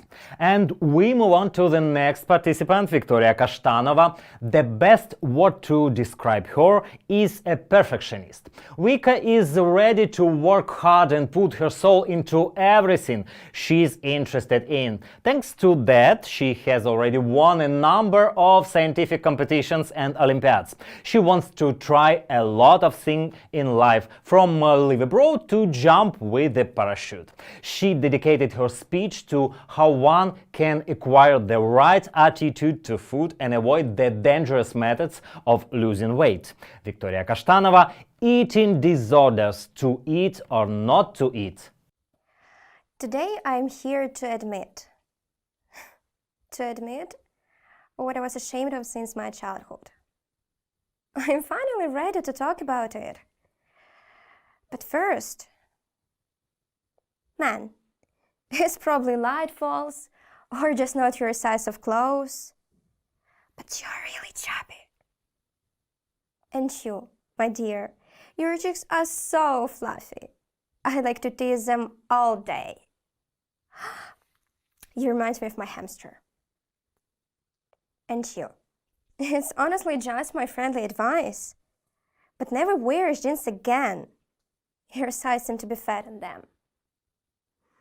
I'm sure For the hungriest time, you regretted eating sweets and asked yourself, am I really a whale? I bet that a part of you felt uncomfortable and even embarrassed with my words. And I'm pretty sure that a part of you has already prepared a couple of tomatoes in order to throw at me because how she dares to talk to us like that? Okay, guys, don't be mad at me. I didn't really mean to offend you. Stereotypes, which force us to change if we aren't 90, 60, 90, and restrictions like eat fruits instead of sweets, or last meal at 6 p.m., in reality, will never lead you to a perfect body. Okay, I'm probably lying saying they won't help. They will. But what's the price? Believe me, it's really high. Unfortunately, I realize it so late. That's it. That's what I'm willing to confess today. Confess that since my childhood I've been a victim. A victim of people's opinion, extra weight, wrong eating habits, and the constant thoughts that I am worse, fatter, and less beautiful than others. Don't you think it was too much to handle for a 12-year-old girl who decided to live her life? The question to all parents listening to me right now: what did your kids eat today? And in which quantity? I wish someone asked my parents the same when they were responsible for my meals. If that happened, I wouldn't be even here right now telling about my struggles. To tell you the truth, being the only child in a family had a lot of perks. All attention was mine, and everything I wanted was mine too. It's the happiest childhood, isn't it? My parents could buy me any food I asked them for. Except for crisps.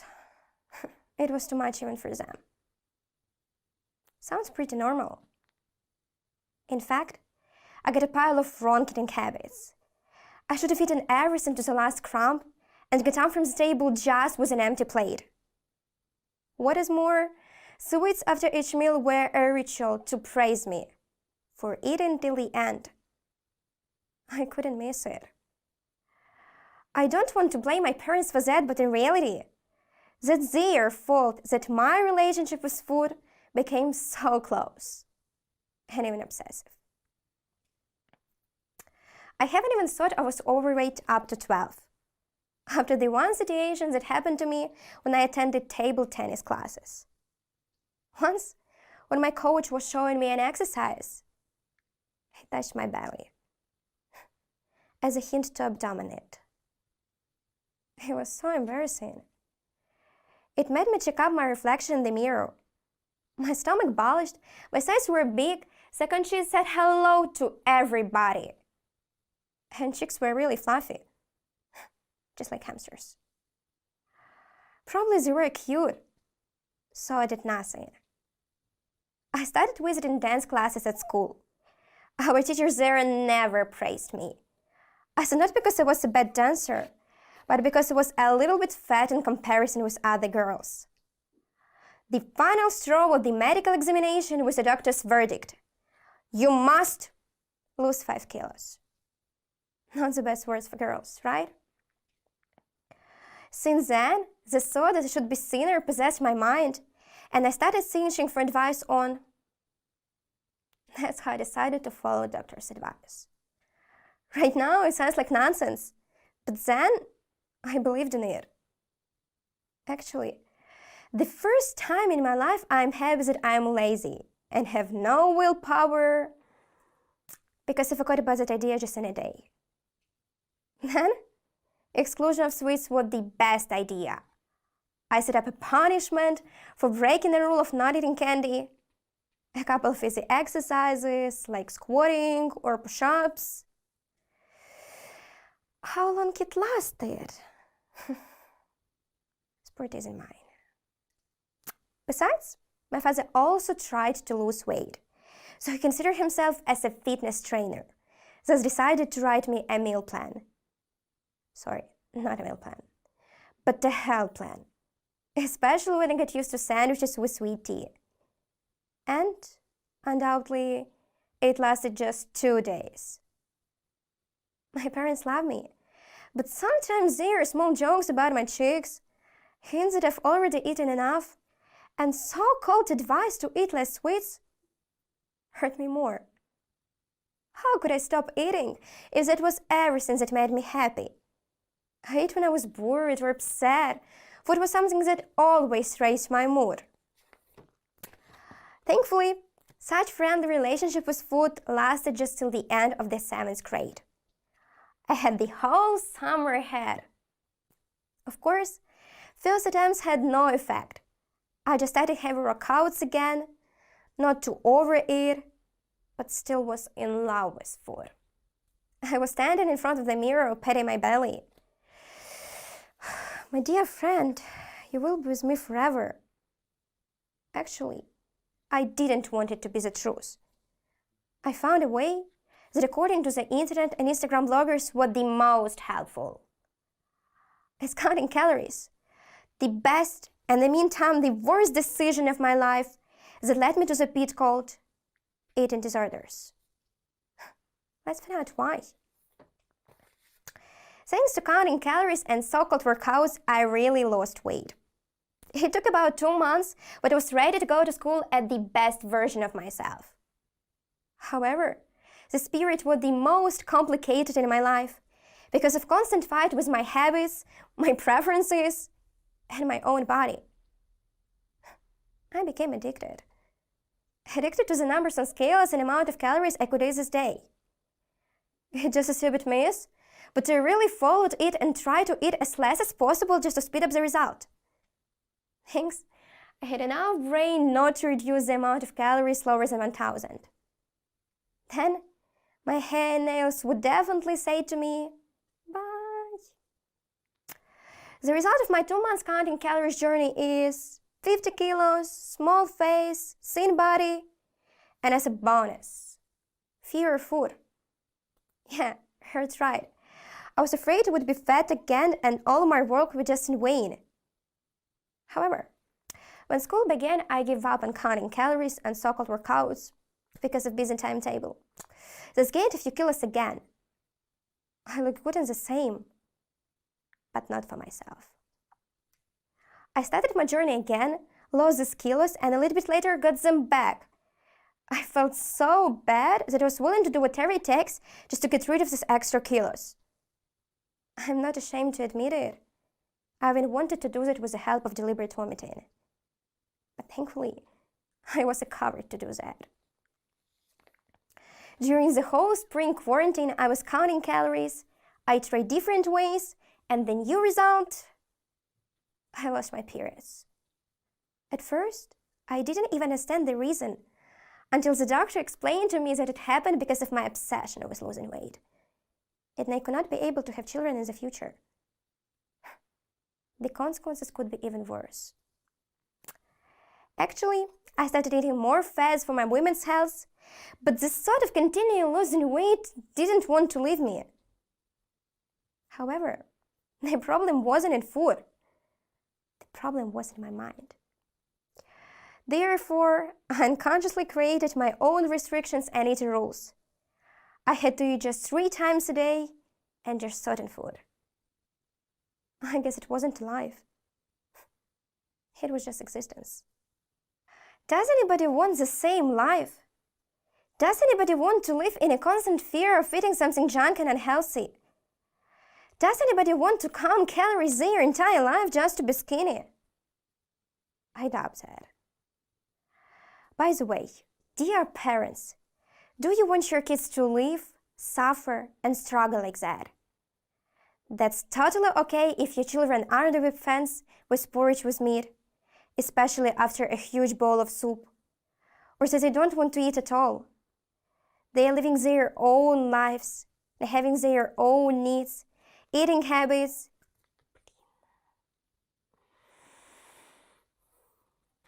Does anybody want the same life? Does anybody want the same life?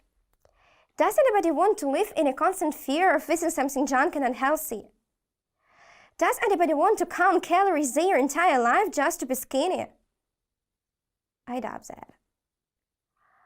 By the way, dear parents, do you want your kids to live, suffer, and struggle like that? That's totally okay if your children aren't big fans of porridge with meat, especially after a huge bowl of soup, or they don't want to eat at all. They are living their own lives and having their own needs, eating habits and food preferences that differ from yours. They don't need the same amount of food like you do, so never force them to eat more.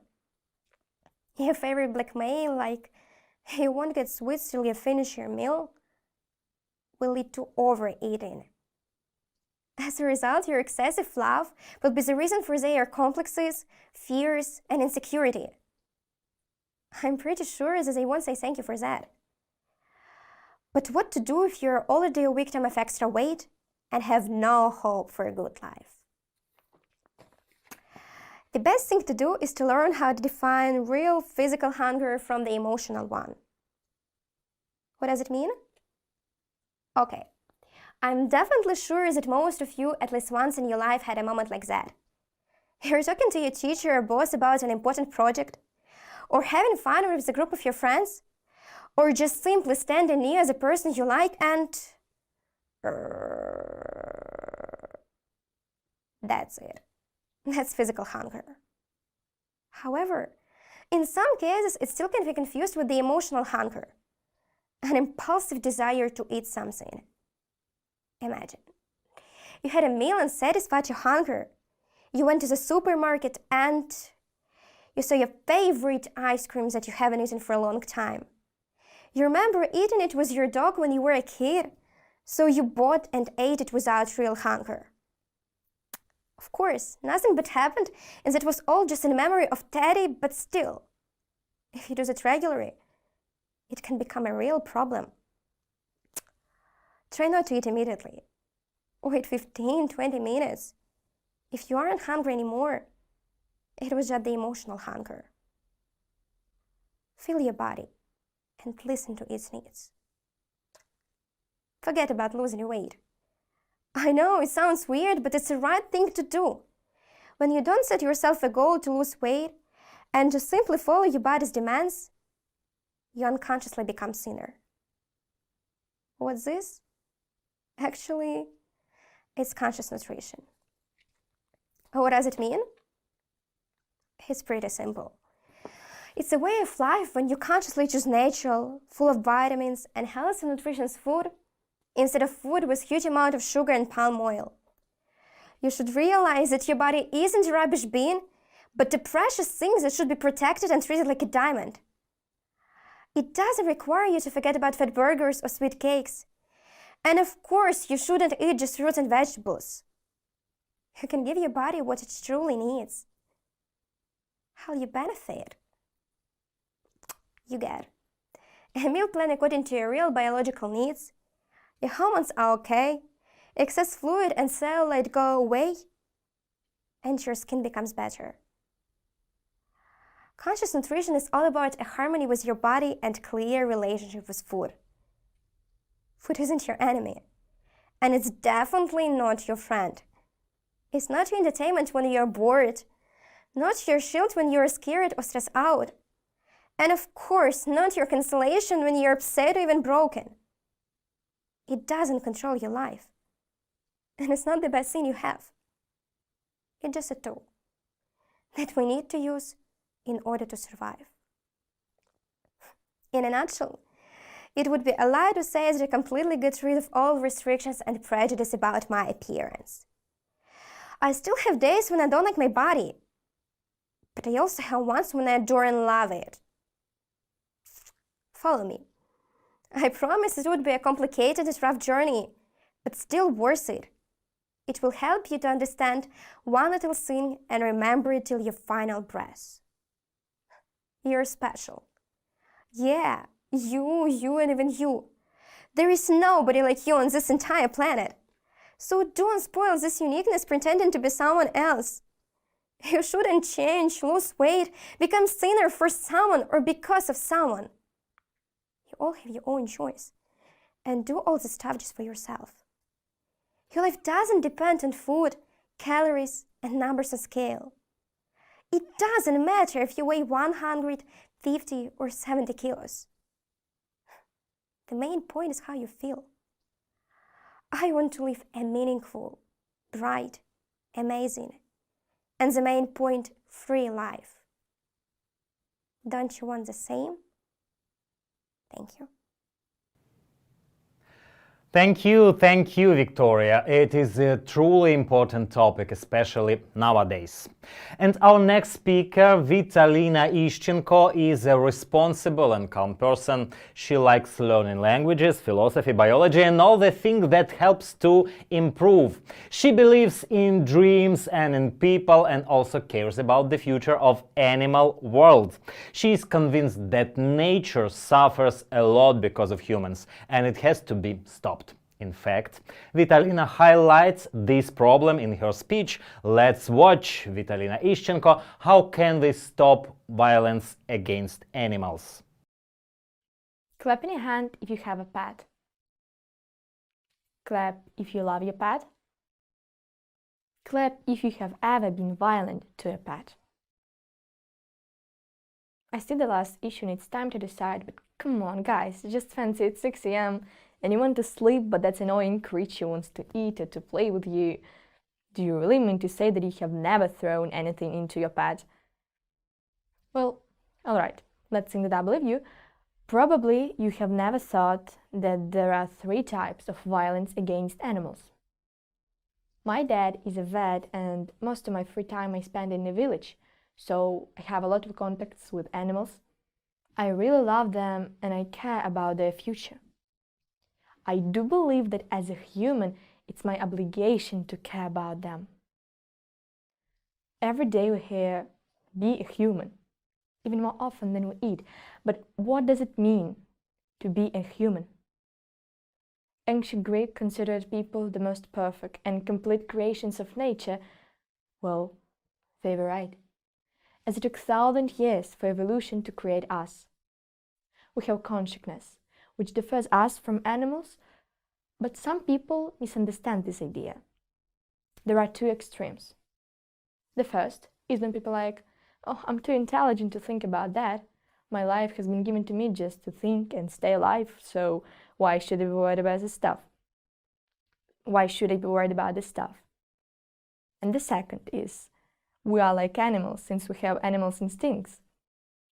And no, we shouldn't stick to the golden mean because none of such ways has the main point. That's responsibility. Every change in evolution has some reasons, so we have to protect this world. An average citizen or someone with unlimited abilities should be responsible for every decision made. There is a quote in Marvel, "With great power comes great responsibility." And that's what I believe in. Each society unites people, but a responsible society unites responsible personalities. But it's not enough. Dignity comes the second. Immanuel Kant talked a lot about it. In the ability to choose morally, wisely, and to act according to this choice, a person affirms his or her human dignity, he used to say. I guess he would accept Wikipedia's definition. Dignity is the right of a person to be valued and respected for his or her own sake and to be treated ethically. Does everyone treat himself with a dignity? We are born with the ability to have these values, but we need to acquire and learn them. And this problem is similar to the 3rd type of violence against animals. People ruin everything around, do much harm, especially to wildlife. One day, an elephant or a zebra can just walk around in savannah, eat some grass, and tomorrow they are plucked up by poachers and perform in zoo or circus as means of entertaining people. Alligators in small aquariums, snakes in baths, lions in aviaries, eagles in cages, circuses and their training. This is truly violence. We live in animals' kingdom, not they in our. Some countries refuse from circuses. Some are using zoos as a way to protect endangered animals, but it shouldn't be just some countries. It must be in a whole world. People are using technologies more and more. We claim that we aim to achieve success in animals' protection and extinct species security, but on the other hand, bigger troubles appear. The more technologically developed our worlds become, the more risky it is for animals to coexist with humans. Recycling the rubbish and using alternative sources are not that much productive. Our previous generations have forgotten about responsibility for animals and nature, and so have we. I wonder what will be left for our next generations. The next idea can be painful for somebody, but I need to talk about that. Every second, 10,000 of animals die because of people. It seems as if nothing can stop it. I'm from Ukraine, and for my culture, it's uncommon to eat cats' or dogs' meat, but it's quite normal to consume beef and pork. Nations' wildlife differ. Some of them are meat eaters, others are not. As for me, I'm a vegetarian. My decision could sound strange as I'm a teen who need a balanced diet, but it's my way to help the world of animals, at least slightly. I consider it frivolous to kill animals for food in the times of 3D food printers and artificial meat technologies. Look, lions, for example, need to hunt for their prey. But we, people, need just to go to the supermarket to get meat from numerous farms and slaughterhouses.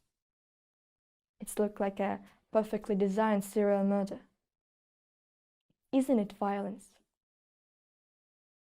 I often hear that we can't survive without meat, and this is stuff. No, we can.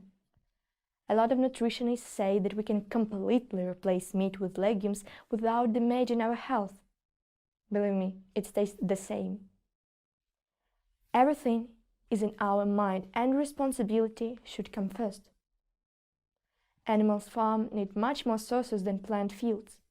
I mean, it's more ecological, so becoming a vegetarian can help the world of animals to stop violence against them. So why not to try different meat-free nutritions? It might be even exciting.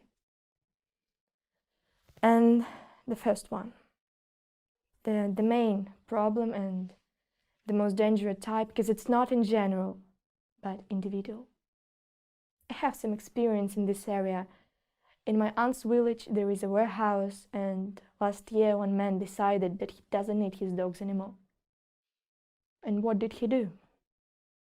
He put them all in one big bag, tied a rope on it, and started a big bag with dogs inside. So what's the point?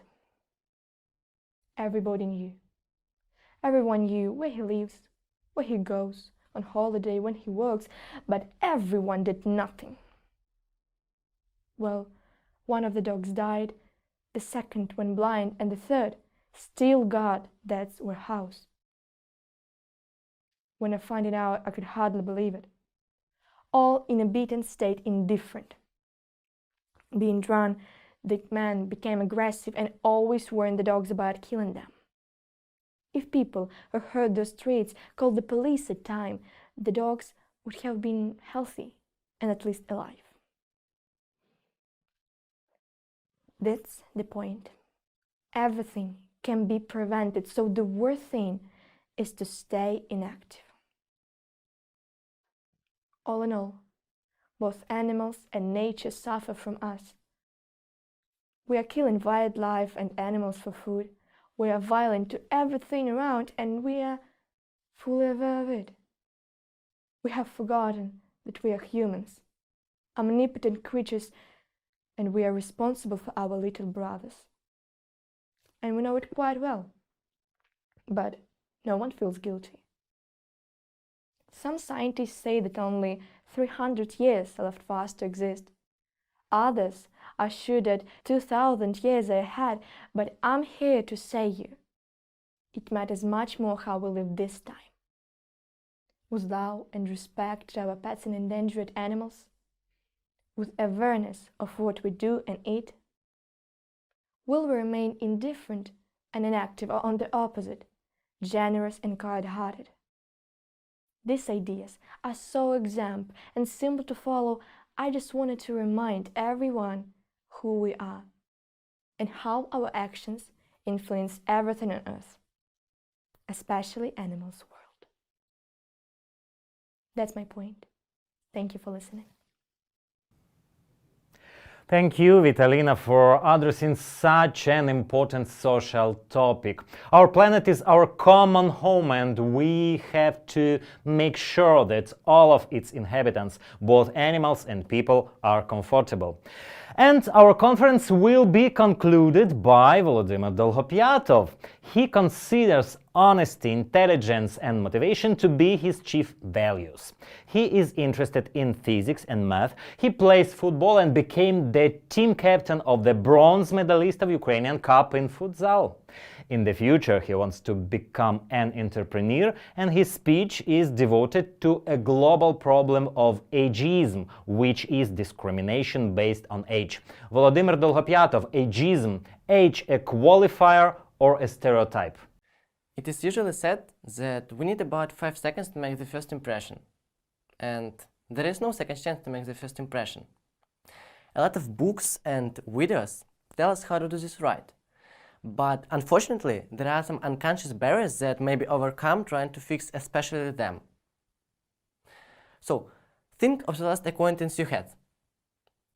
What do you think helped you to get some general info about this person, like employed, studying, retired? I think that one of the most impactful indicators was the age of this person. And now we may sarcastically say that, oh really? Unbelievable, thank you. Now I'm going to become a Dale Carnegie. And yeah, in some way it may sound trivial to you, but it contains a lot of threats and benefits from fixing this prejudice. Rating by age is dangerous discovering personalities, but may be helpful estimating some general things. And nowadays there's a very thin line. For example, we've got used to seeing a billionaire like a 50-60 years old person who has come through a long career path. But look at Mark Zuckerberg. Another time we think that becoming a bankrupt at the age of 63 selling fried kitchen is the end. It's time to retire. But Colonel Sanders, the founder of KFC, was thinking another way, selling his fried kitchen technology franchise and becoming a millionaire at the age of 70. Somebody would say that these ages were inappropriate for what they did. These were two extremes. But their favorite day was today. All the time of my conscious being, I've been dreaming about becoming an entrepreneur. I remember myself sitting on the chair in my grandmother's flat. I was absolutely upset about what could I start with. I wouldn't say I was upset. I was confused and depressed, telling to myself, what can I do just now to become closer to my dream? Do you think these thoughts don't correlate with an 8-year-old child? If you answer they don't, you're right. Because they correlate with a person who is a perfectionist, obsessed with a certain idea to become an entrepreneur. Yet without a particular plan, but with unbeatable desire. So this 8-year-old child should face a lot of difficulties. It may be getting business education, MBA, skills, experience, like-minded people, and so on. A lot of problems are expected.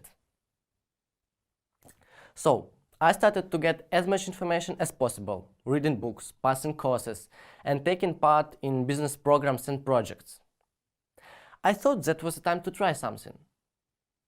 Maybe launch a startup? The way of getting a potential help is asking experienced people.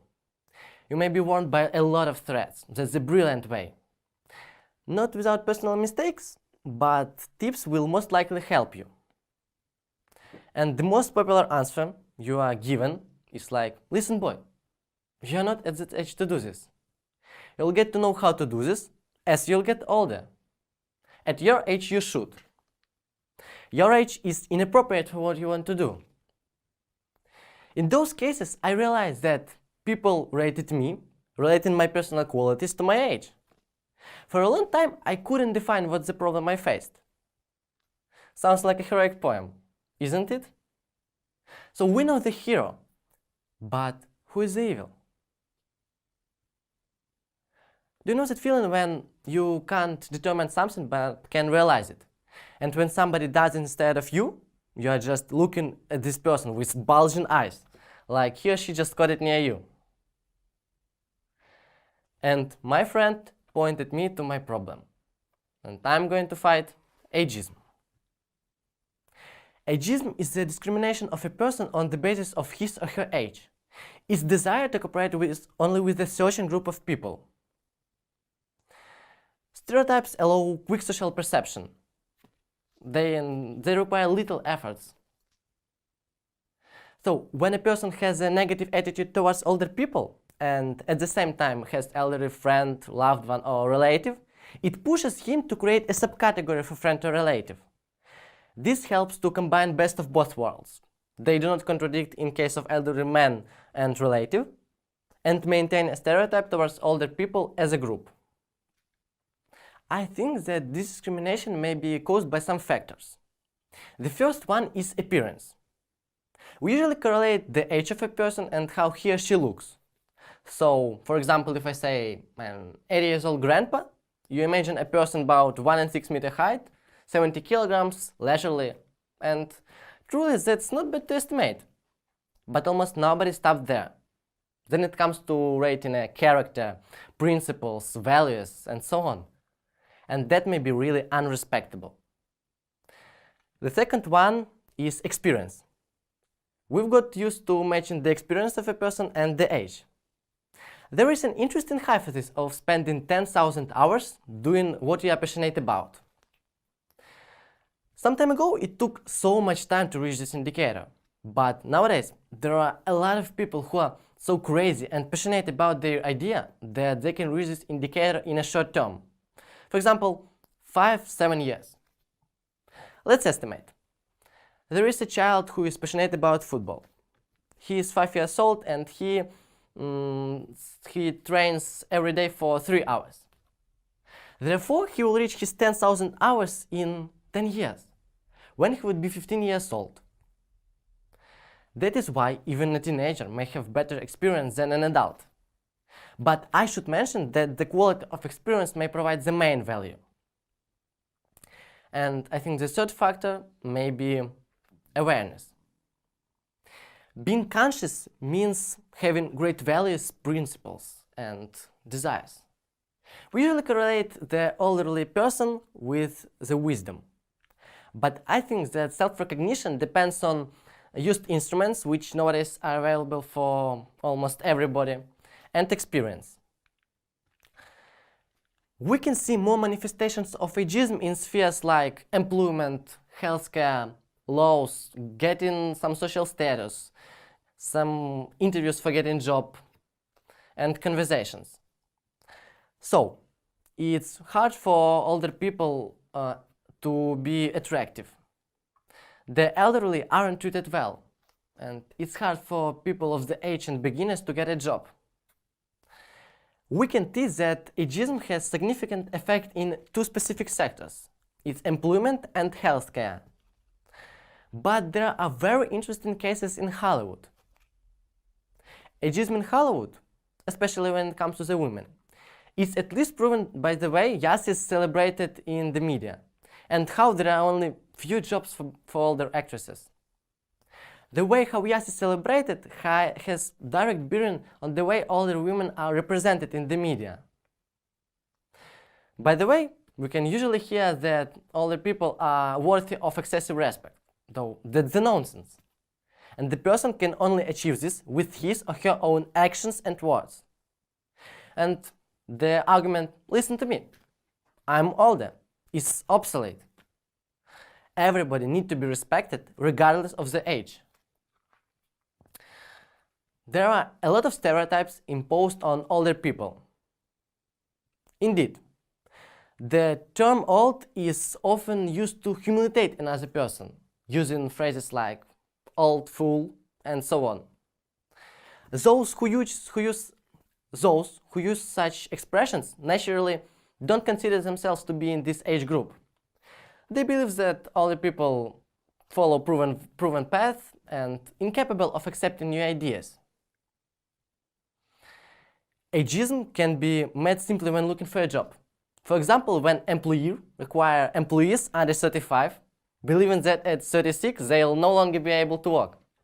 Isn't that silly? But let's be honest, nowadays requirements may look like we need a person who is 20, 25 years old with 30 years old experience. And welcome!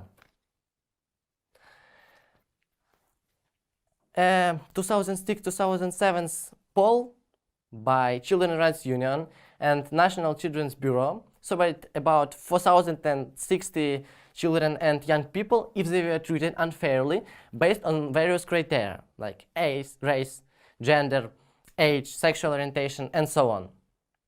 A total of 43% of British youth reported having experienced discrimination based on their age, overshadowing other categories like gender, 27%, race, 11%, and sexual orientation, 6%.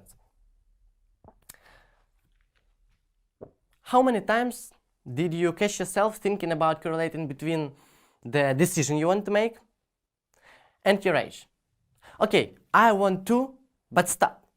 Will it be suitable for my age? If the impact of age is too influential, we can't discover people well enough. We can lose the fresh or experienced point of view, which could get to know us something hidden from overloaded users. Age can make our consequences foggy. It may interrupt our desire to get to know a person better. People who are rated by age start to limit themselves. They begin to perceive themselves and see themselves as society sees them. These stereotypes become self-fulfilling prophecies. It makes you wonder, doesn't it? There is a theory that we have three main positions in communication. According to this model, a person takes a certain position when communicating. It defines who and how will react and behave. These positions are called ego states, and there are only three of them: parent, adult, and child. Parent instills stereotypes about life. The parent's functions are to teach and explain, control what is done, take care of themselves and others. Adult, objective and reasonable approach to reality. The functions of an adult are to negotiate, adapt, correspond to reality, consider desires, plans and events. And child, it's spontaneity, creativity and self-expression. The functions of a child are to desire and create a picture of what we want. These roles are more related to our mindset, our psychological state. So, choose the right role based on the result you want to achieve. I recommend you to be open to any role to get more benefit, because different choices direct to different efforts. And choosing the right role in the right moment with the right people, adding some luck, may make historical things. So, don't be afraid of being as a child if you are an adult, and being pragmatic and objective, thinking like an adult if you are a child. These unexpected mixes make unexpected results. It will help you to be ready for any idea. Imagine if you are a CEO of a great international company. So to your colleague, you'll communicate as an adult. But for your parents, you'll always be a child. And for your children, you'll always be a parent. Consider communicating to your colleagues as a child, landing new product and evaluating it. Behave yourself as a parent with your parents, and seriously pursue crazy ideas of your child. There is a theory that if you are a real professional in what you do, you'll be able to explain the hardest aspects to a 5-year-old child. In some way, it creates an anomaly. Newbies are lucky. We may usually see how someone always asks why instead of coming to terms. This person usually ignores barriers and solve hard problems thanks to a fresh point of view. But be careful. Imagine if you are sitting in a doctor's cabinet before the surgery. And he says, you know, that's the first time I'll have a surgery. And I'm really not into it. I don't think that you would jump up, shake his hand and say, oh, finally, the fresh point of view, because I'm fed up of this carefulness. I think you'd jump up and never return there anymore. So, I think that the age is a benchmark, not a major factor. The ability to grasp the fine line is the secret of discovering people. It may sound trivial to you, but we can't wholly fix our prejudices. Realizing that you are prejudiced is the half of the way. Forewarned is forearmed. To dive into this topic, I highly recommend you reading Daniel Kahneman's book called Thinking Fast and Slow. So, hire a candidate over 50 years old and, if necessary, help him to adapt to a young team. Teach grandma to pay bills through the app. In the end, just show a little more patience with an elderly person who just delays the queue or doesn't understand something the first time. There is a theory that we remember only the beginning and the end of given info. That is why I want to spread the quintessence you should remember. I hope that the next time you'll be rating someone, you will say to yourself, I see that I can be a little bit prejudiced, and in the same moment confidently realize, but I'll do everything possible to rate he or she as a separated world consisting of personal values, principles, desires, character, skills, and so on. And no factor will let me be tied to the age. I won't lose this brilliant opportunity, because we are what we think about. Thank you, Volodymyr. Thank you. And now almost the end. We are certainly grateful to all of our speakers for interesting topics and for their sharing their stories and experience. Special thanks goes to our audience that was watching us and supporting our participants. And dear friends, follow accounts of Brain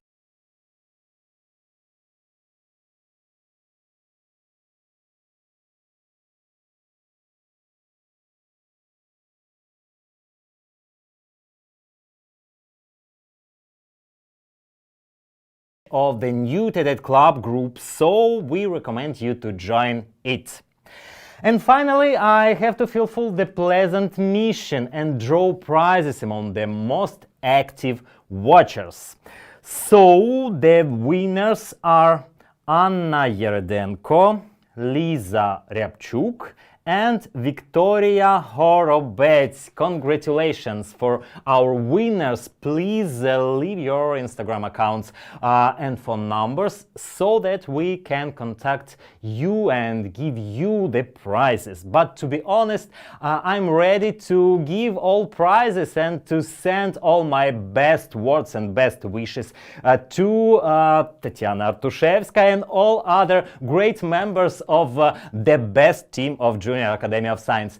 Guys, you are amazing, and I'm sure that everyone from our other audience could agree with me. And I believe today all of you have heard a lot of new and interesting information and have seen that speeches in TED format are a powerful instrument for the presentation of your ideas. See you soon. Thank you for joining us today.